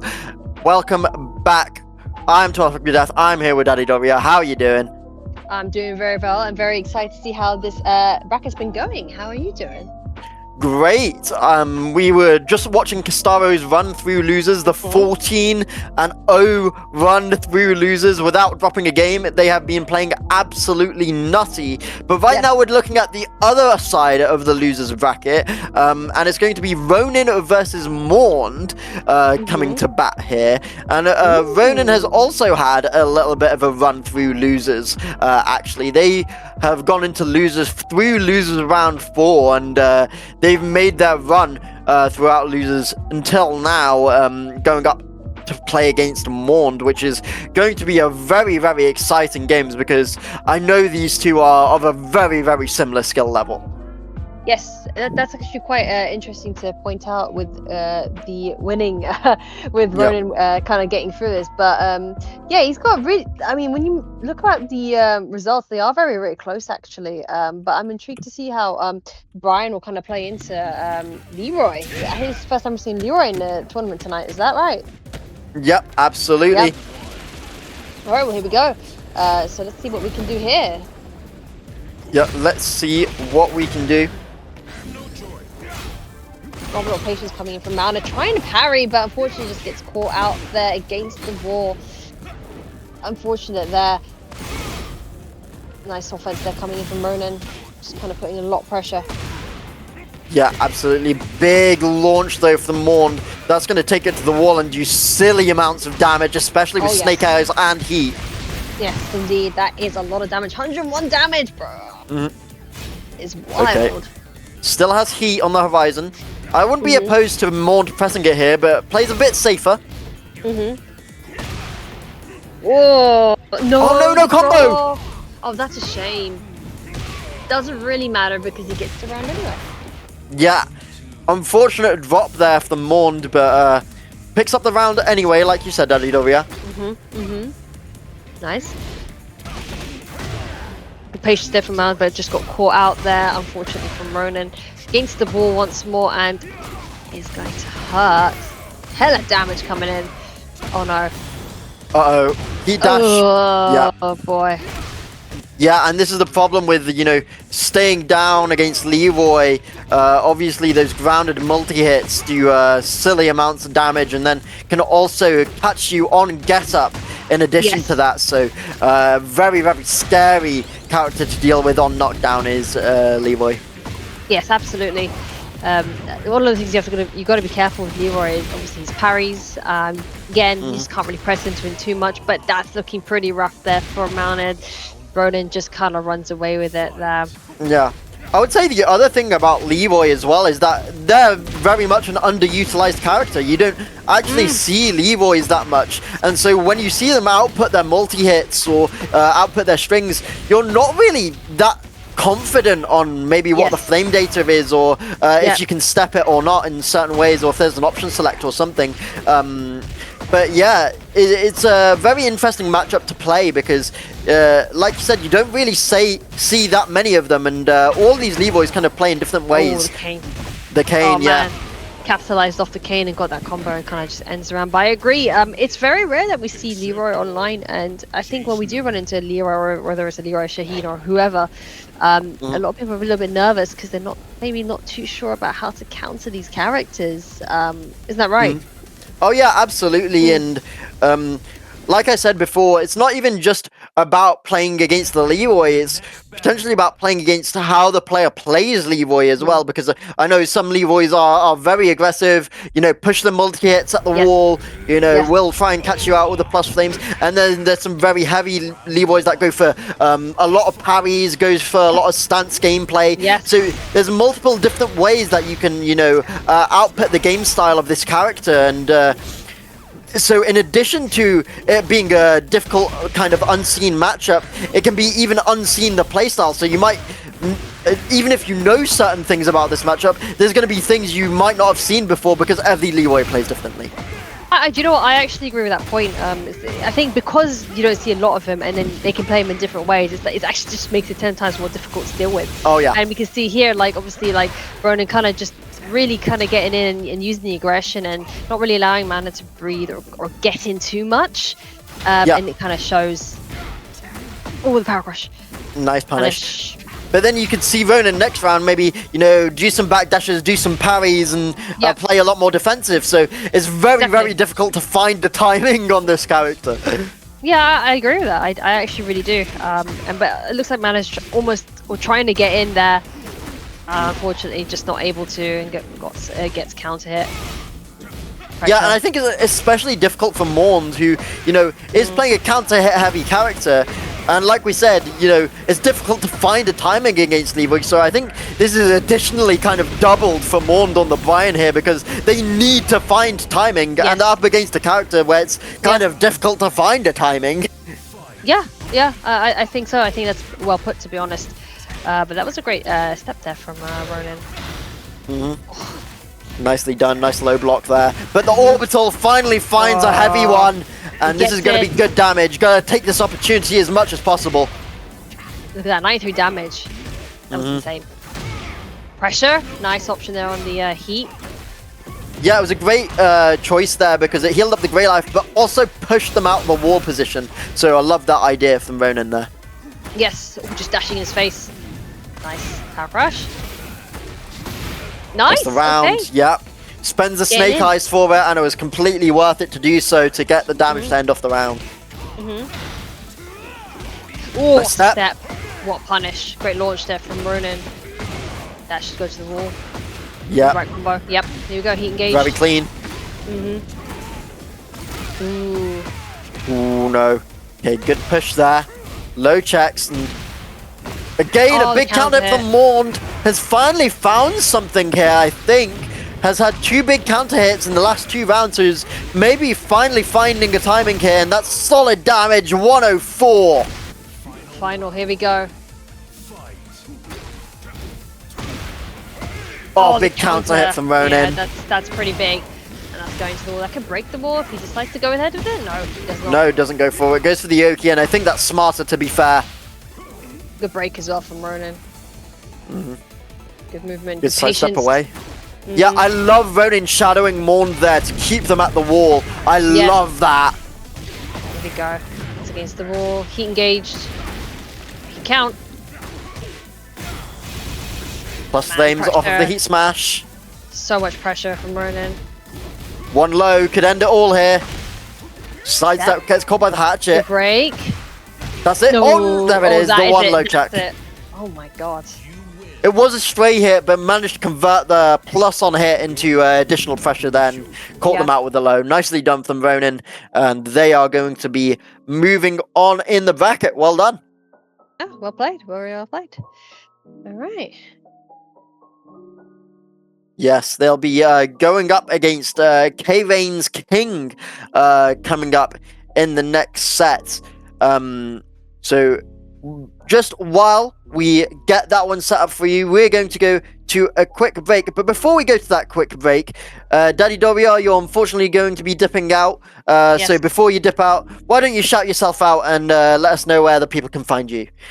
Alright, so the people can find me on YouTube as Daddy Doria, Twitter/X Daddy Doria, and of course on Discord as Daddy Doria. So you can find me in all those platforms.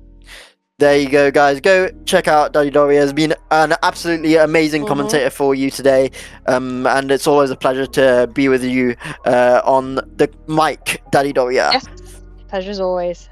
All right, then I will see you all later. See you all later, and we'll see you guys after this break.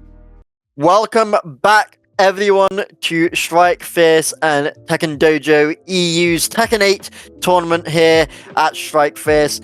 I am joined by Eagle, who's going to be taking us through the rest of this top cut here. How are you doing, Eagle? I'm doing amazing, man. How are you? I am having a great time. We've been seeing some amazing Tekken so far, some amazing runs so far. But right now we're about to see an amazing set of K-Rain versus Ronin, which is going to be King versus Leroy, I'm going to be predicting. Yes, King versus Leroy will be a fun matchup. So I was really impressed with K-Rain against Keebe, so... Absolutely, they played exceptionally strong, and we'll see how they do against Ronin, who we know is very strong in their own right. With that, Leroy has showed us multiple different looks so far in the previous game against Maouned, and they've had a really long losers run themselves. Actually, they've been going through since losers round 4, and they've just been on pretty much a pretty high momentum swing, have gone 6-0 so far, 6-win streak in their losers spread so far. So it's going to be interesting to see what K.T.B can do here. So yeah, I'm looking now, and there's some big names under his belt today. Ronin. Let's take out Owen Tour. We've got Dante. We have CorpseNightDemon. Obviously Maouned. So he's got some really good big names under his belt today. Yeah, and like I said, that momentum is going to play into that factor as well, coming off of all of those wins. K.T.B, unfortunately, coming off of a loss in that winner's side, like you said, to Keebe, but we will see what happens in this set right here. Yeah, so it's interesting. We do not have the Leroy, we have the TDEU. Yeah, so going to be moving to the Steve here, and I don't mind this idea, to be fair. Looking to play a bit of that range 0 a bit more against the King, and try and maybe stuff them out with the quick jabs to try and stuff out any grabs or any bigger moves that the King wants to output. Yes, and yeah, I'm not sure on the Leroy matchup specifically, but I'm assuming it'll probably be a bad matchup if Ronin is switching off. Yeah. So it'll be an interesting one. Yeah, I would be scared of the Leroy as well, to be honest with you, if I was playing Ronin here, because, you know, I think those multi-hits actually get caught out very effectively by K.T.B's muscle armor, because I know some of those multi-hit strings start up on a single hit and the muscle armor goes through them for some reason. So I do know that is one interesting like nitpick about the matchup there. So you have that, and also obviously all the parries. You know, King will just be grabbing you through them, and we see the chair come out and the combo there. Absolutely. K.T.B 2 rounds up there. Low parry to start things off there. Nice power bomb to get the damage, and it's just a really good start for K.T.B here. You see the unblockable there for Ronin, and again, if you aren't gonna dock, just gonna keep doing it. Yeah, absolutely. This might be a duck-heavy matchup, actually. Ronin wants to duck the grabs, and K.T.B wants to duck those guard breaks. Yeah, it's a nice unblock, a hop kick, sorry, there. See what can the combo be like. Nicely done. And now, going to be pushing again. See, I like the idea from Ronin to, you know, play that really fast range 0, but I also think that gives the advantage a little bit to K.T.B because that's where King wants to be as well with the grabs. So I do think it's a bit of an interesting choice from Ronin here. Yeah, so we'll just have the battle of the grabs and the jabs, but yeah, I think this will be the death. Yeah, nicely done from K.T.B, goes for the full extension on that grab string and comes out on top with game number 1 there. I wonder if we'll see Ronin character switch, or if they're going to stick to the Steve here. I would assume we're going to see the Leroy here, because the Steve wasn't working out as Ronin maybe expected there. Yeah, we have gone back to the lobby, so I do think we are going to be seeing the Leroy, and I don't mind the idea, to be honest with you, Eagle. I do think Leroy does have some moves that can be used for solid keep out against the King, but you do need to remember the King has those long limbs, so can catch you off guard if you are trying to play that longer range. Definitely, and you said about the muscle armor earlier, catching some of the strings, but it would just mean Ronin has to mix up some lows in as well, or even some grabs of his own, perchance. Absolutely, but we've seen how effective Ronin is on the Leroy, and if you're gonna go out, you have to at least try your main character, I have to say. Definitely, I always like people when they stick to one character, but I just feel like you're always going to be stronger on your most played character. Absolutely, and speaking of that, we'll talk about the predictions here that the chat have put down. Chat have predicted K.T.B to win this one 100%. So there you go. Not much faith in Ronin here, but we'll see how the Leroy does, and we'll see if Ronin can get the chat to change their minds a little bit here. Yes, we have the Leroy here now, and we'll see how Ronin can switch it up from the last game with the Steve. Absolutely, very different timings on both these characters, very different game styles. So K.T.B might get mixed up by the timing on both of these characters, and like you said, the lows are coming out already, taking over the game and getting that wall blast right there. Yeah, I feel like Leroy has so much more threatening lows than the Steve, which will help the mix a lot in this matchup. Yeah, really nice combo as well. 76 damage and extended from the wall blast to the other wall on the other side, coast to coast right there. Really nicely done from Ronin. So now we've got the King Cobra, doesn't quite get the wall there. It's unfortunate. Yeah. Really unfortunate there. Going to be using the Jag step, try and get away, but Ronin just holds forward and catches them really nicely there. Good confidence from Ronin. Playing very small Tekken here right now. Oh, nice duck. Yeah. It's just a very movement-based small Tekken, and he catches him with the launcher there. Yeah, really nicely done. This is going to take it to the wall, I think, yes. It's not going to be the cleanest wall splat in the world, but nicely done. Going to get the wall blast, but can't convert fully. Surprised he didn't spend the heat there to try and get parry! the kill at the low parry. This is close now, both players on similar health. Doesn't break the Irish whip, and that should be dead. It is. Yeah, nicely done. Great option selection at the wall from K.T.B there to use the Irish whip and get that wall hit to extend to the round ender. Nicely done from them.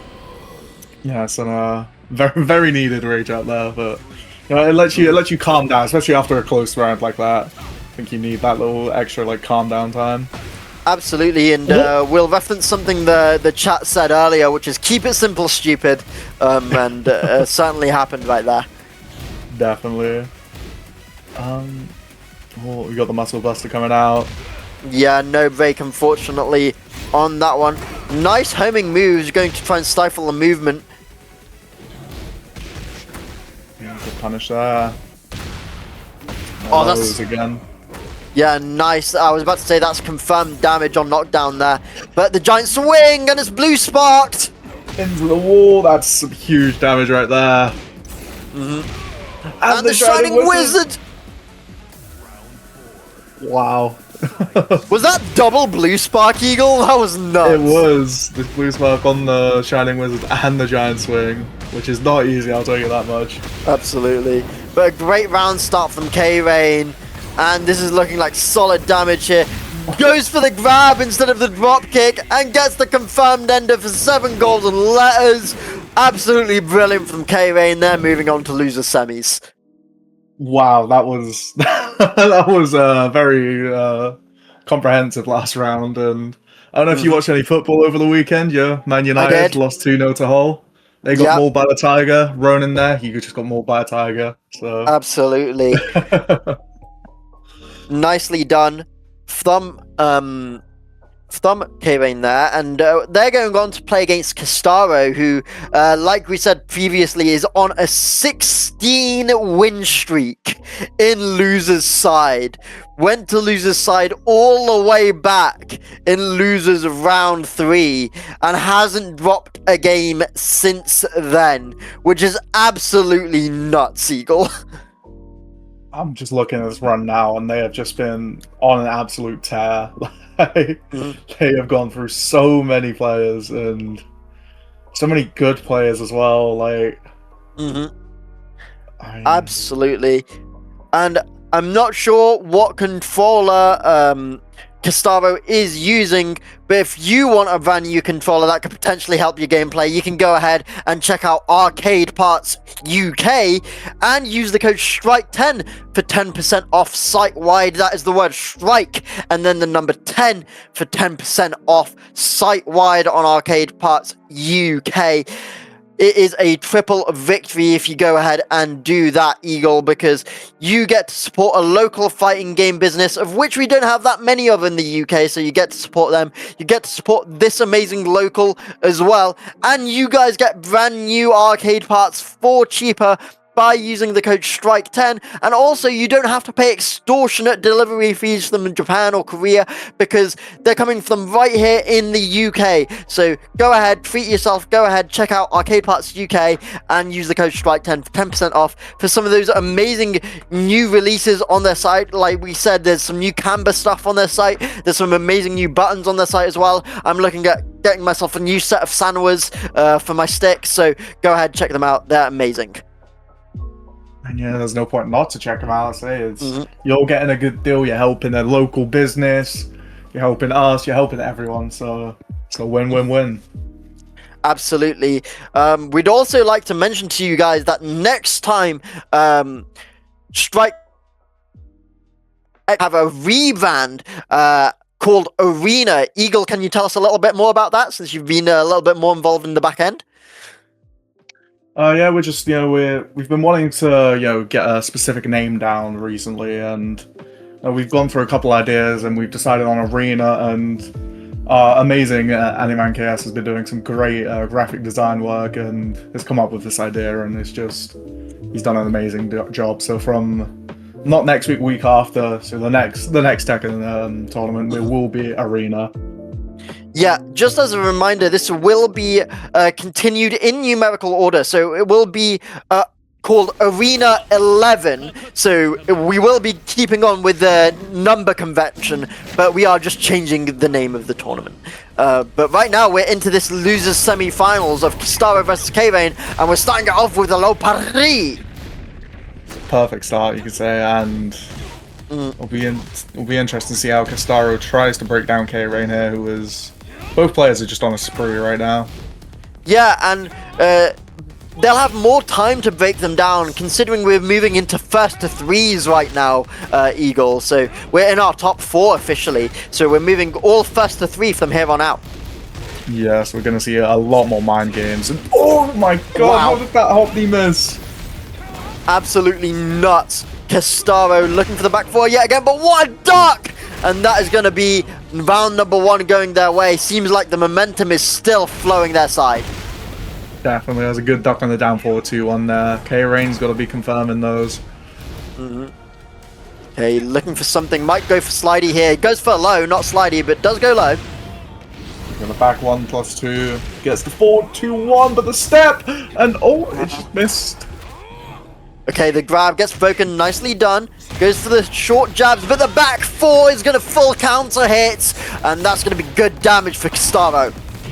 Potentially get the wall-to-wall here if we hit the heat, and we do. Yep, coast to coast. 90 damage, and that's... Oh, wow. Wow. What are your thoughts on the wall carry in this game, in Season 3? You know what, I think it's interesting because a lot of the characters, it's not the same route, right? Especially if you're, trying to go coast to coast off of like a sidewall or something, all the routes are really different. I can talk about one as we're both Eddie mains. The up forward 3+4 route, where you can just do like 3 up forward 3+4s if you get sidewalls in a row. That's such an interesting combo to me, right? Because it just shows the combo structure of the game. And so I do think the wall carry, it isn't just, you don't get it for free, right? It is through the result of creativity and finding your route based on what angle you're at and where you're at. But moving into game number 2 now, Kestaro with a swift game number 1 win. Definitely, that was a clean 3 rounds to 0. There for Kestaro, so we'll see what K-Rain can do, but he drops the launch. That's such a shame.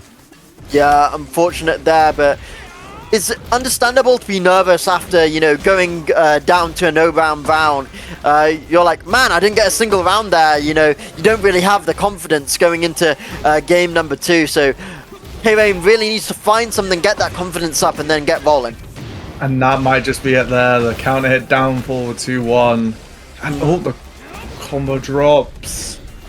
Looked like he's going for the little margin tech there, but Yeah, that is going to be the round on the board. That's really good for K-Rain because, like I always mention, if you can get around, you get a game, get a set. So hopefully K-Rain can keep it moving here. Definitely, and we do have the purple Ribena on the floor, so we'll see who will be taking that. Definitely King favorite, I would say. Oh yeah, absolutely. Kings love Descent into Subconscious. They will be looking to go downstairs as soon as possible. Going to activate the Heat Burst, try and get out of the corner, and we will be going downstairs. Oh no, the pedigree does. I thought the pedigree broke it. Never mind. So did I. Maybe that was season 1 or season 2 thing, but we're bugging. But that breaks. That breaks it. Yeah.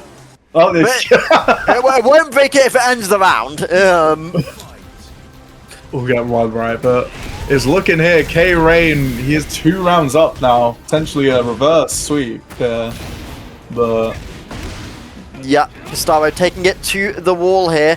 Has a bit more opportunity. Oh, gets the counter hit and extends. Good option there. Just misses the wall strike. And what's that? Why? This should kill. Yeah, and I love the idea of going downstairs, even though if you don't need to there. Because it takes it away from K-Rain in that final round, potentially. Which is always good to do. Take away those floor breaks from the Kings. Definitely. You wanna get them gone as soon as. And the down forward 2-1 counter hit. Can K-Rain hit the combo this time? He can. Knightly done. Good damage from K-Rain. But that is going to be... Oh, wow.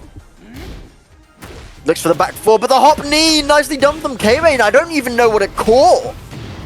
I'm not sure, but K-Rain, he's been looking for this in the last 2 games, and he's finally got it to work.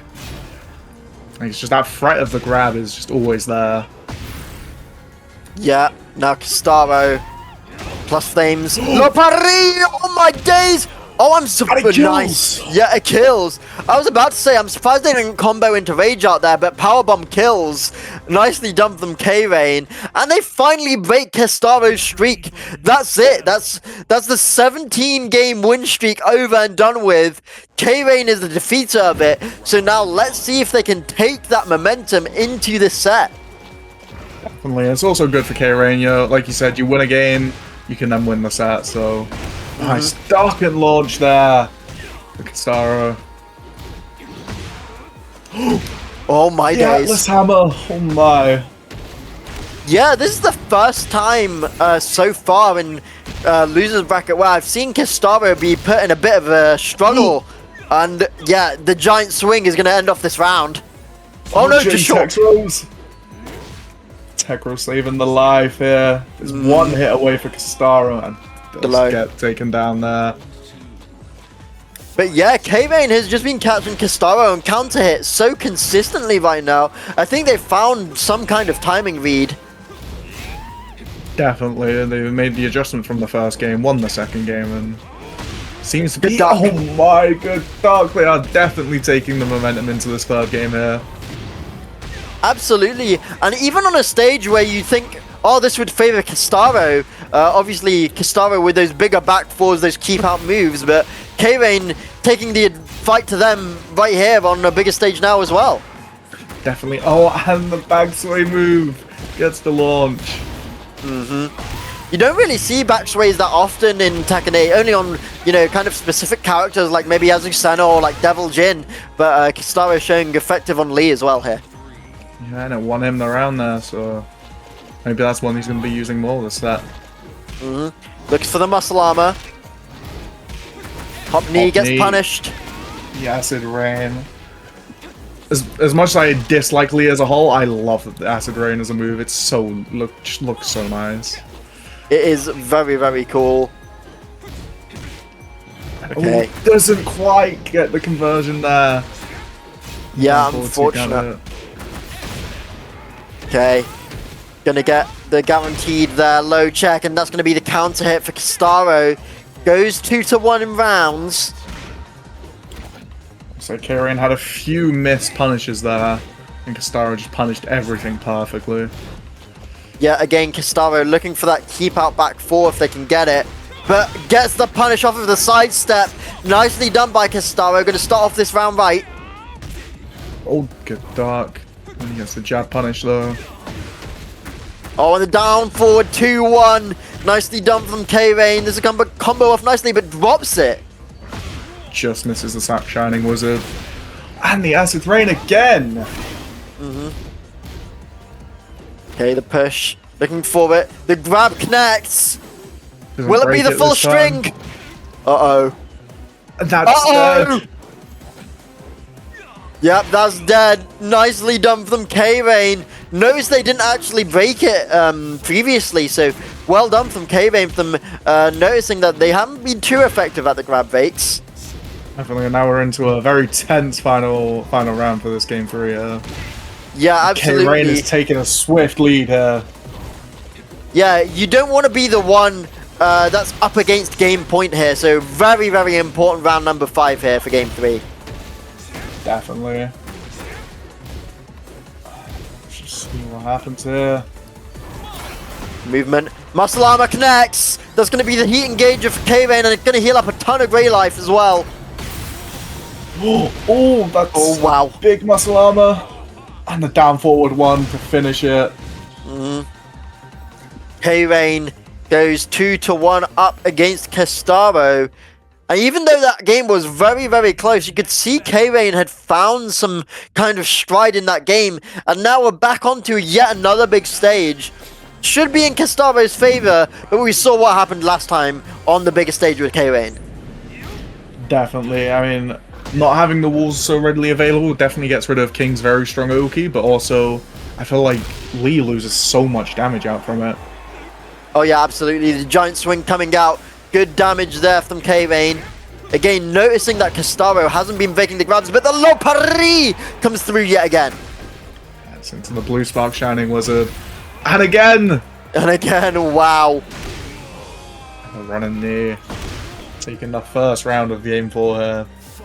Nicely done from Kestaro. It's just been relatively big stray hits that K-Rain has been finding that, you know, have been taking these rounds. Good duck from Kestaro. Can't do too much with it, though. That's such a hard move to punish, even if you get the dog. And the down forward too. Gets the counter hit. Yeah, nicely done from Kestaro. Actually kind of moving towards the wall side here. Heat Engager going to make that even closer to the wall. Be interested if we can get a wall here, but... Go for The the grab chain grab again. Not broken. Yeah, again. Gonna go unbroken. Okay, does break it on the second hit that time, though. Oh no. Oh no. Oh no. Not the chicken wing. Okay. Uh-oh. Okay. I will scream if we see an RDC tonight. I mean, K-Rain is going for them, and it's so effective. I mean, if they're not breaking them, keep going for them, you know? Definitely, and he's so consistent on getting this blue spark giant swing here as well, K-Rain. Sure, Kestaro now looking a little bit wary, trying to duck a bit more, but that's exactly what the king wants, because when you start ducking a bit more, that's when the hop knees come out. Definitely, but Kestaro showing a hop knee of his own there. And the side steps are working very well for Kestaro. Yeah, and I think this is the problem. Kestaro might be feeling a little bit stifled because their sideways movement has been so good, but a lot of King's grabs are homing grabs, right? So it's going to be dangerous to sidestep away. We get up the back turn combo here, but yes, in the heat, you can't sidestep this character. Yeah. All of his grabs become homing. Like that giant swing. Let's see what we get. Okay, activates the heat. Plus themes from Keebe. Yes, it's right. Yeah, that's nice. Gonna get the heat dash combo to heal up the Grey Life as well. Tries to spin kick, gets caught. Are at the wall here as well, so... Good step! Still alive! Oh, the trade is gonna end off the round. And now it's a must-win for Kestaro to stay alive. And it's another final round scenario as well. A strong spin start kick. for Kestaro. Okay, it's looking very nice for Kestaro here. Good punish from K-Rain though. Gonna get the giant swing finally broken by Kestaro. Very good break there. And another good break. One. But the hop knee! That's where the mix starts coming out between the grabs and the launcher. I did mention it earlier, and it's finally come to fruition. Now K-Rain in heat as well. This is going to be good damage. It's going to send to the wall, and we mentioned about King's Wall, Loki. Oh, it doesn't quite get it. Good bake. Good block. Oh, it doesn't get the Acid Rain fully. Oh no. Low check. Alley kick. Oh! The alley kick to end it off, and K-Rain moving in to losers final there. But wow, what a game. Yeah, absolutely nuts stuff from K-Rain. They're going to be moving on to the losers finals versus Tasos, who, you know, was previously in the winners finals playing against Keebe, and it's going to be the Alisa coming out against the King, and I can't say that this is a good matchup for King, to be honest with you. Not at all. Alisa just has so much movement options available where it's going to be so hard to stick a grab on her. Absolutely, and there's some interesting situations as well where she's in boosters and, you know, it ends up being a float combo instead, and you need to be very, very wary about those situations. But as well as that, you know, a lot of King's moves are quite slow on startup, and when you're going up against stuff like Destruction Mode, you need those quick moves to one jab out of there and stop Destruction Mode, because to get Alisa out of Destruction Mode, you need to hit her, right? And so, you know, in those situations, it's going to be really dangerous up against the wall for the King player, because, you know, they're going to be stuck against Destruction Mode, and there might not be that many ways to get out. Definitely, and even if you use something like Muscle Armor, you're still taking so much damage from that if she hits you with the mid. Yeah, I mentioned earlier that stuff like Power Crush isn't really that effective against Alisa, because Destruction Mode chainsaws actively do more damage than your Power Crush would. So it's a win-win for Alisa there, but it'll be very interesting. Yeah, absolutely. And we're heading into the set right now again to let chat know it is first to 3, and we're heading into Tasos versus K.B. On Mishima Dojo here, and lots of breakable walls that King will love. Absolutely, and I'm liking the custom from Tasos here. It looks a bit like Shermie from King of Fighters. I'm a new Jedi, I've never played King of Fighters. I'm too young. But here we go now, dash forward, going to be good damage here. And that will be the round. Tasos taking the first round here. Okay. Low check, good damage. Ooh, there's the punish, yeah, good job from Tasos. Very good patience. And a good duck. Yeah, these guys know each other's characters pretty well, it seems. Unfortunately, Tasos is just running it forward, and they are getting damage for it. Such a tricky character to play against, and K-Rain seems to be having a little bit of trouble here early on. Yeah, I've mentioned one thing I like about Tasos' Alisa is that they use all aspects of the character. They used, you know, all those plus flames you get from Destruction Mode. They play the mid-range really effectively with the boosters, and they utilize the movement that, you know, Alisa gives them as well. So they really have all characters, all aspects of this character down pat. Definitely, and it's like K-Rain might have figured something out here as well, so it's his first game or round on the board, sorry. Okay, moving around in the neutral now, and it's very dangerous when Tasos plays that mid-range against King, because, you know, if you're K-Rain, you want to be at range 0 here. So if Tasos keeps backing up and playing that mid-range with the boosters, it's so difficult for K-Rain to actually, you know, get anything going. And there's just nothing King can do in that situation either. That's Tasos taking game 1. Yeah, very effective game number 1. K-Rain did get a round on the board, so there is potential here, but Tasos just playing so well right now. Definitely, and we're going back to the Colosseum in game 2 here. Yeah, and again, like I said, it's one of those bigger stages where, you know, Tasos can utilize that Alisa movement, that kind of mid-range engagement to catch out K-Rain here. Definitely, this is not a stage you want to be seeing if you're K-Rain. Absolutely, and look at the damage on board for Tasos right now. They're doing exactly what I said with the slideys and the engagers, but a nice catch from K-Rain, going to heal up some Grey Life with a heat dash combo. Yes, and actually gets the wall here, and there's the 3-2-2. Stays down, nicely done from Tasos. Whoa, whoa, whoa, whoa! Okay. Good break for Tasos. Nice block, good low block on the slidey, but it's going to be a catch! Wow, Tasos with a reaction, that was nuts! Jumps over the low from King and takes the round, wow. What a good option from Tasos there. Absolutely, it's a good duck from K-Rain to start off this round right here. Powerbomb Oki. Just dashes forward, tries to bait something, tries to get a hop knee, doesn't. I think Tasos is very, They know they can break the grabs, so it's going to be hard to make them dark. Yeah, absolutely, but good catch from K-Rain there. Another one. Wow, nicely done. What a great jag step to make Tasos whiff there and get the punish. Good stuff from K-Rain. So, nice block on the low. Doesn't quite get the punish. Okay, the heat engager. 2-1 gets the float combo. Yep, good damage from K-Rain. And a low parry on get up from K-Rain yet again. Really good stuff from them. And let's see, can K-Rain. Nice! Ooh. What a punish! Yeah, great punish from K-Rain. They've definitely found a timing, but the thing is, the matchup is just still so difficult. K-Rain has to work very, very hard to find these timings, and they're doing very well at it. But the thing is, then Tasos can get rounds like this.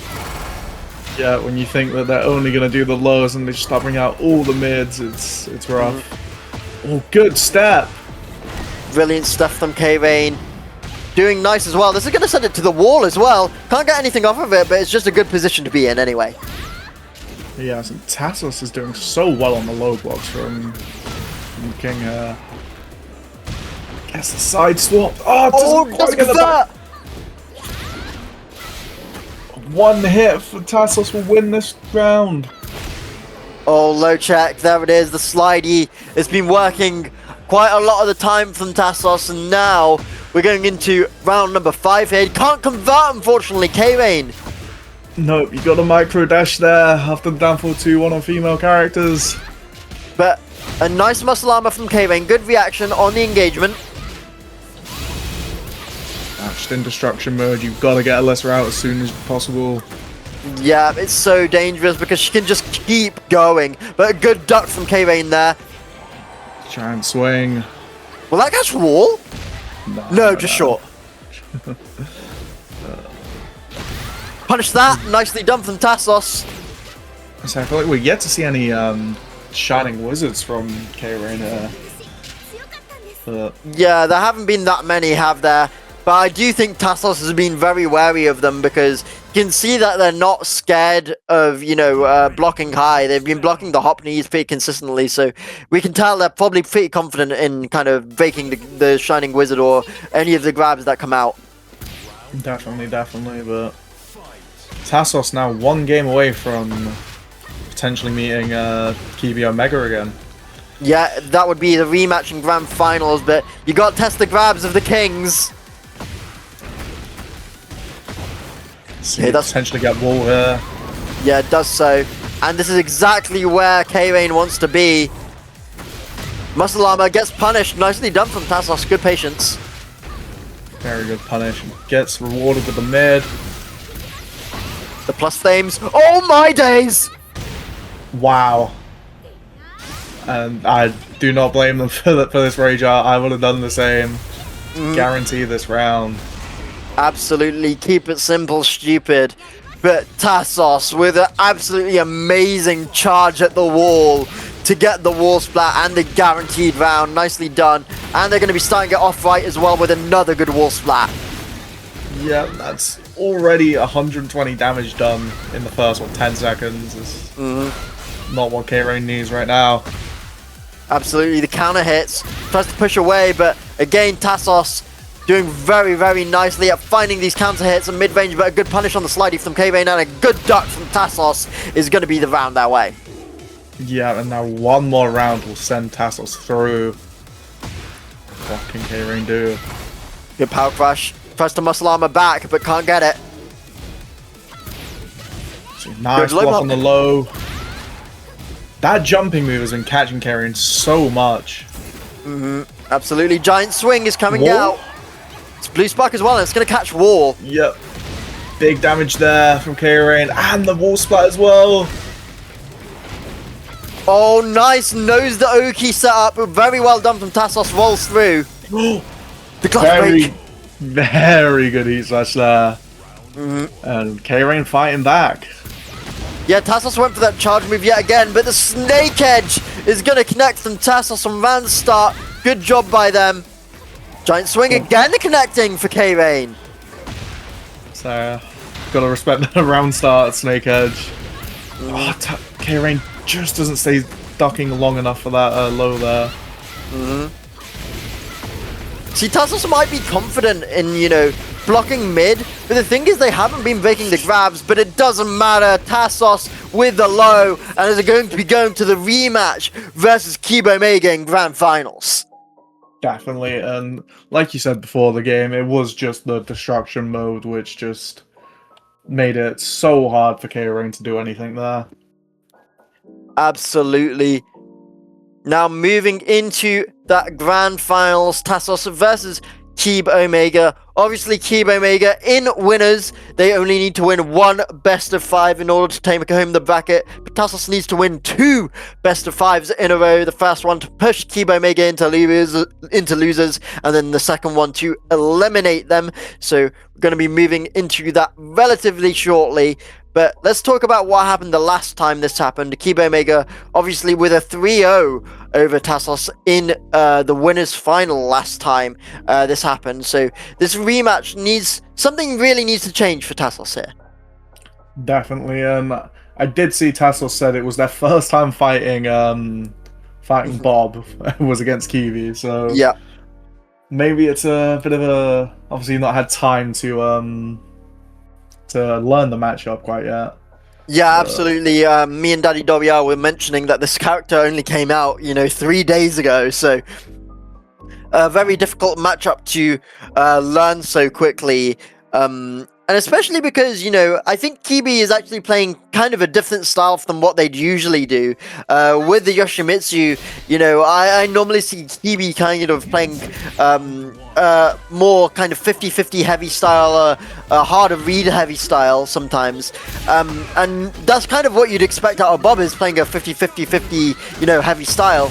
But Keebe is actually kind of a very tight Bob player, only going for stuff that's necessary.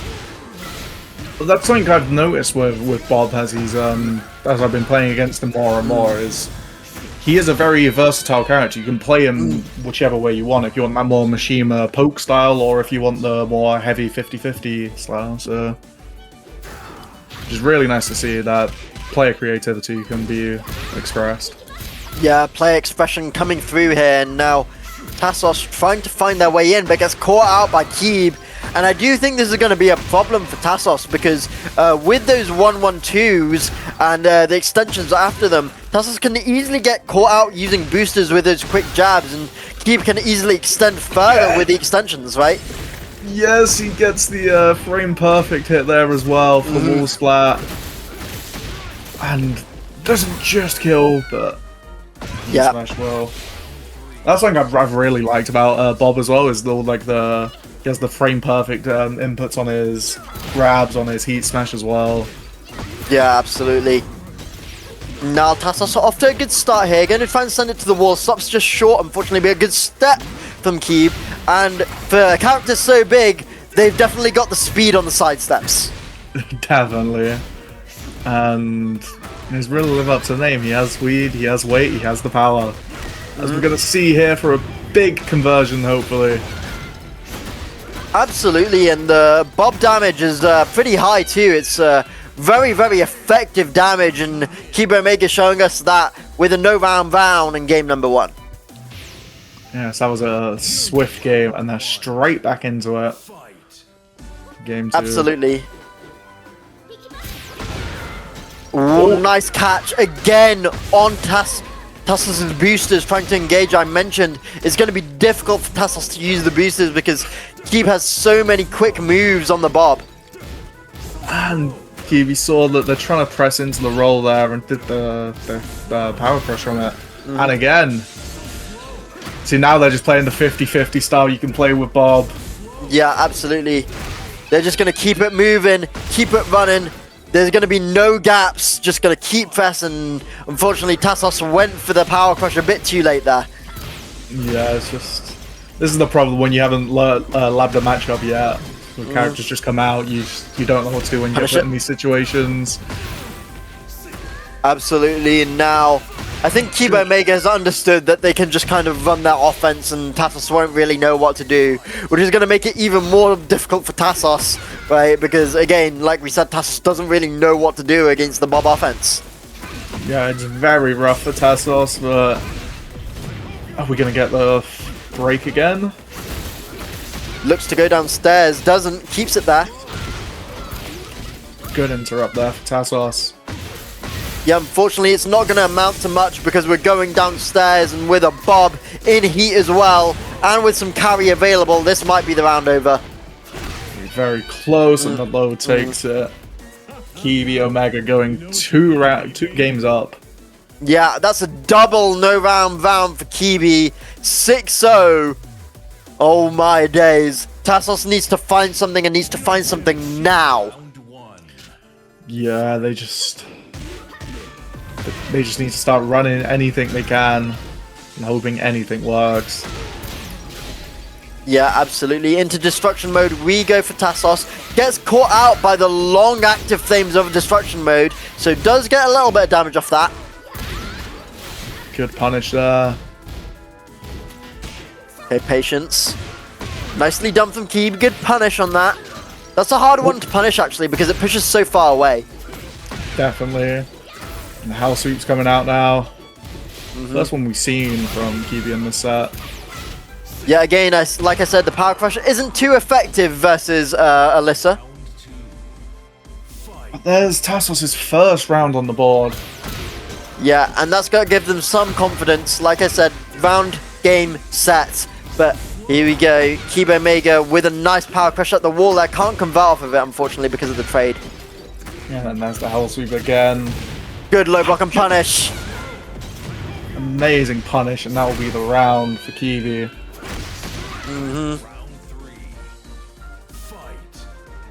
Okay, moving around that neutral now. Keebe again trying to find their way in. Tasos finds their turn, but fortunately the trade, good whiff. And Keebe takes their turn, and another power crush at the wall is going to break it. Big wall spot there, and we're going fully down. They get the relaunch as well. Yeah, I think this is the problem, is that, you know, every time Tasos thinks Keebe is going to press in stance, Keebe always just goes for the power crush, and they always get caught out by it. Yep, and there's Tasos, they just need to take advantage of any momentum they get, which they are doing here right now. Absolutely, but the... Oh my days! Wall splat, yeah. Yeah, that is... Oh my days, that is just so nuts. That the heat smash caught the aerial, then it wall blast, and then Keebe again catches the boosters in, and it's going to take it to the wall for additional damage. Yeah, that was tough to watch, but a good block and launch from the hell sweep there for Tasos. Nicely done. Tasos has to get this round or else it's tournament over. Nice heat burst, tries to get out the wall. He's rolling, good jump. Nice heat engager. He dash forward plus flames. There's a 1-1-2. Slidey works out. The low checks work out yet again and catches the aerial. Tasos evens up the round count, but it's still tournament round for KeebeOmega. Yep, and Tasos needs to win this round to stay alive here. Yeah, but it's not looking good. It's a great round from start for Keebe, but Tasos finally blocks the power crush and punishes effectively. Good dark. Good dark, and he gets A launch as well off the slide. It's going to be some Nice huge damage here. Yeah, has the heat to spend as well. Heat dash. Not what. 1-1 float. Okay. Wall combo, both players on similar health. Oh, it doesn't Yeah, quite no punish. Is that dead? Yes, it is. That is it. With the heat, KeebeOmega takes it down with a 3-0 from winner's side. Congratulations to Keebe for taking down Jam Session Online X Tekken Dojo EU. Yes, that was just amazing from Keebe. Some very nice club gameplay. He said only what 4 days after he's been out, so it's nice to see how far he will go with this character as well. Yeah, absolutely. Like I mentioned earlier, I do think that Bob really suits KeebeOmega's natural game plan. So really well done to them. Before we head out, we of course have some shoutouts to do. Of course, congratulations to KeebeOmega for winning the tournament and taking them all down tonight. But also thank you to everybody participating. Obviously, the tournament can't run without you guys being here. Thank you to everybody in the chat. You've been so lovely with your chats and putting in all of your predictions, spending your channel points and viewing the stream. Thank you so much for coming by and checking us out. Of course, thank you to the amazing TOs and stream managers in the back from Jam Sesh Online and Strike Fist. They have been absolutely amazing. Obviously, without them, there wouldn't be a tournament that would run. Please do go ahead and check them out. !socials in the chat to go ahead and check them out on pretty much everything. But as well as these onlines that we run pretty much weekly, we also have the offlines in Northampton. So if you're anywhere near us, please do go ahead and check out Strike Fist. They're absolutely amazing bunch. Some of the best TOs in the UK, some of the best TOs in Europe. So please do go ahead and check them out. !socials in chat. And then of course, please do go ahead and check out Arcade Parts UK and use code STRIKE10 for 10% off site-wide. You'll be supporting a local fighting game business. You'll be supporting the locals here at Strike Fist. And you'll be supporting yourself by getting some shiny new arcade parts for 10% off by using the code STRIKE10. That is the word STRIKE and then the number 10 for 10% off site-wide on Strike Fist. Of course, Eagle, where can they find you? Just at Ghostly Eagle, pretty much anywhere on the internet. I'm sure you'll find me. There you go. Go ahead and check out Eagle. They have been absolutely amazing. Thank you for joining me tonight, Eagle. If you want to see a bit more of me, it's at 12th on pretty much any social media. At Jacobian Pereira on Twitter if you want to check me out on there. But if you search up 12th, it'll come up anyway. But thank you guys so much for watching. We are going to go ahead and raid our UK brethren, Draconite. And we'll see you all next time, guys. Cheerio. See ya.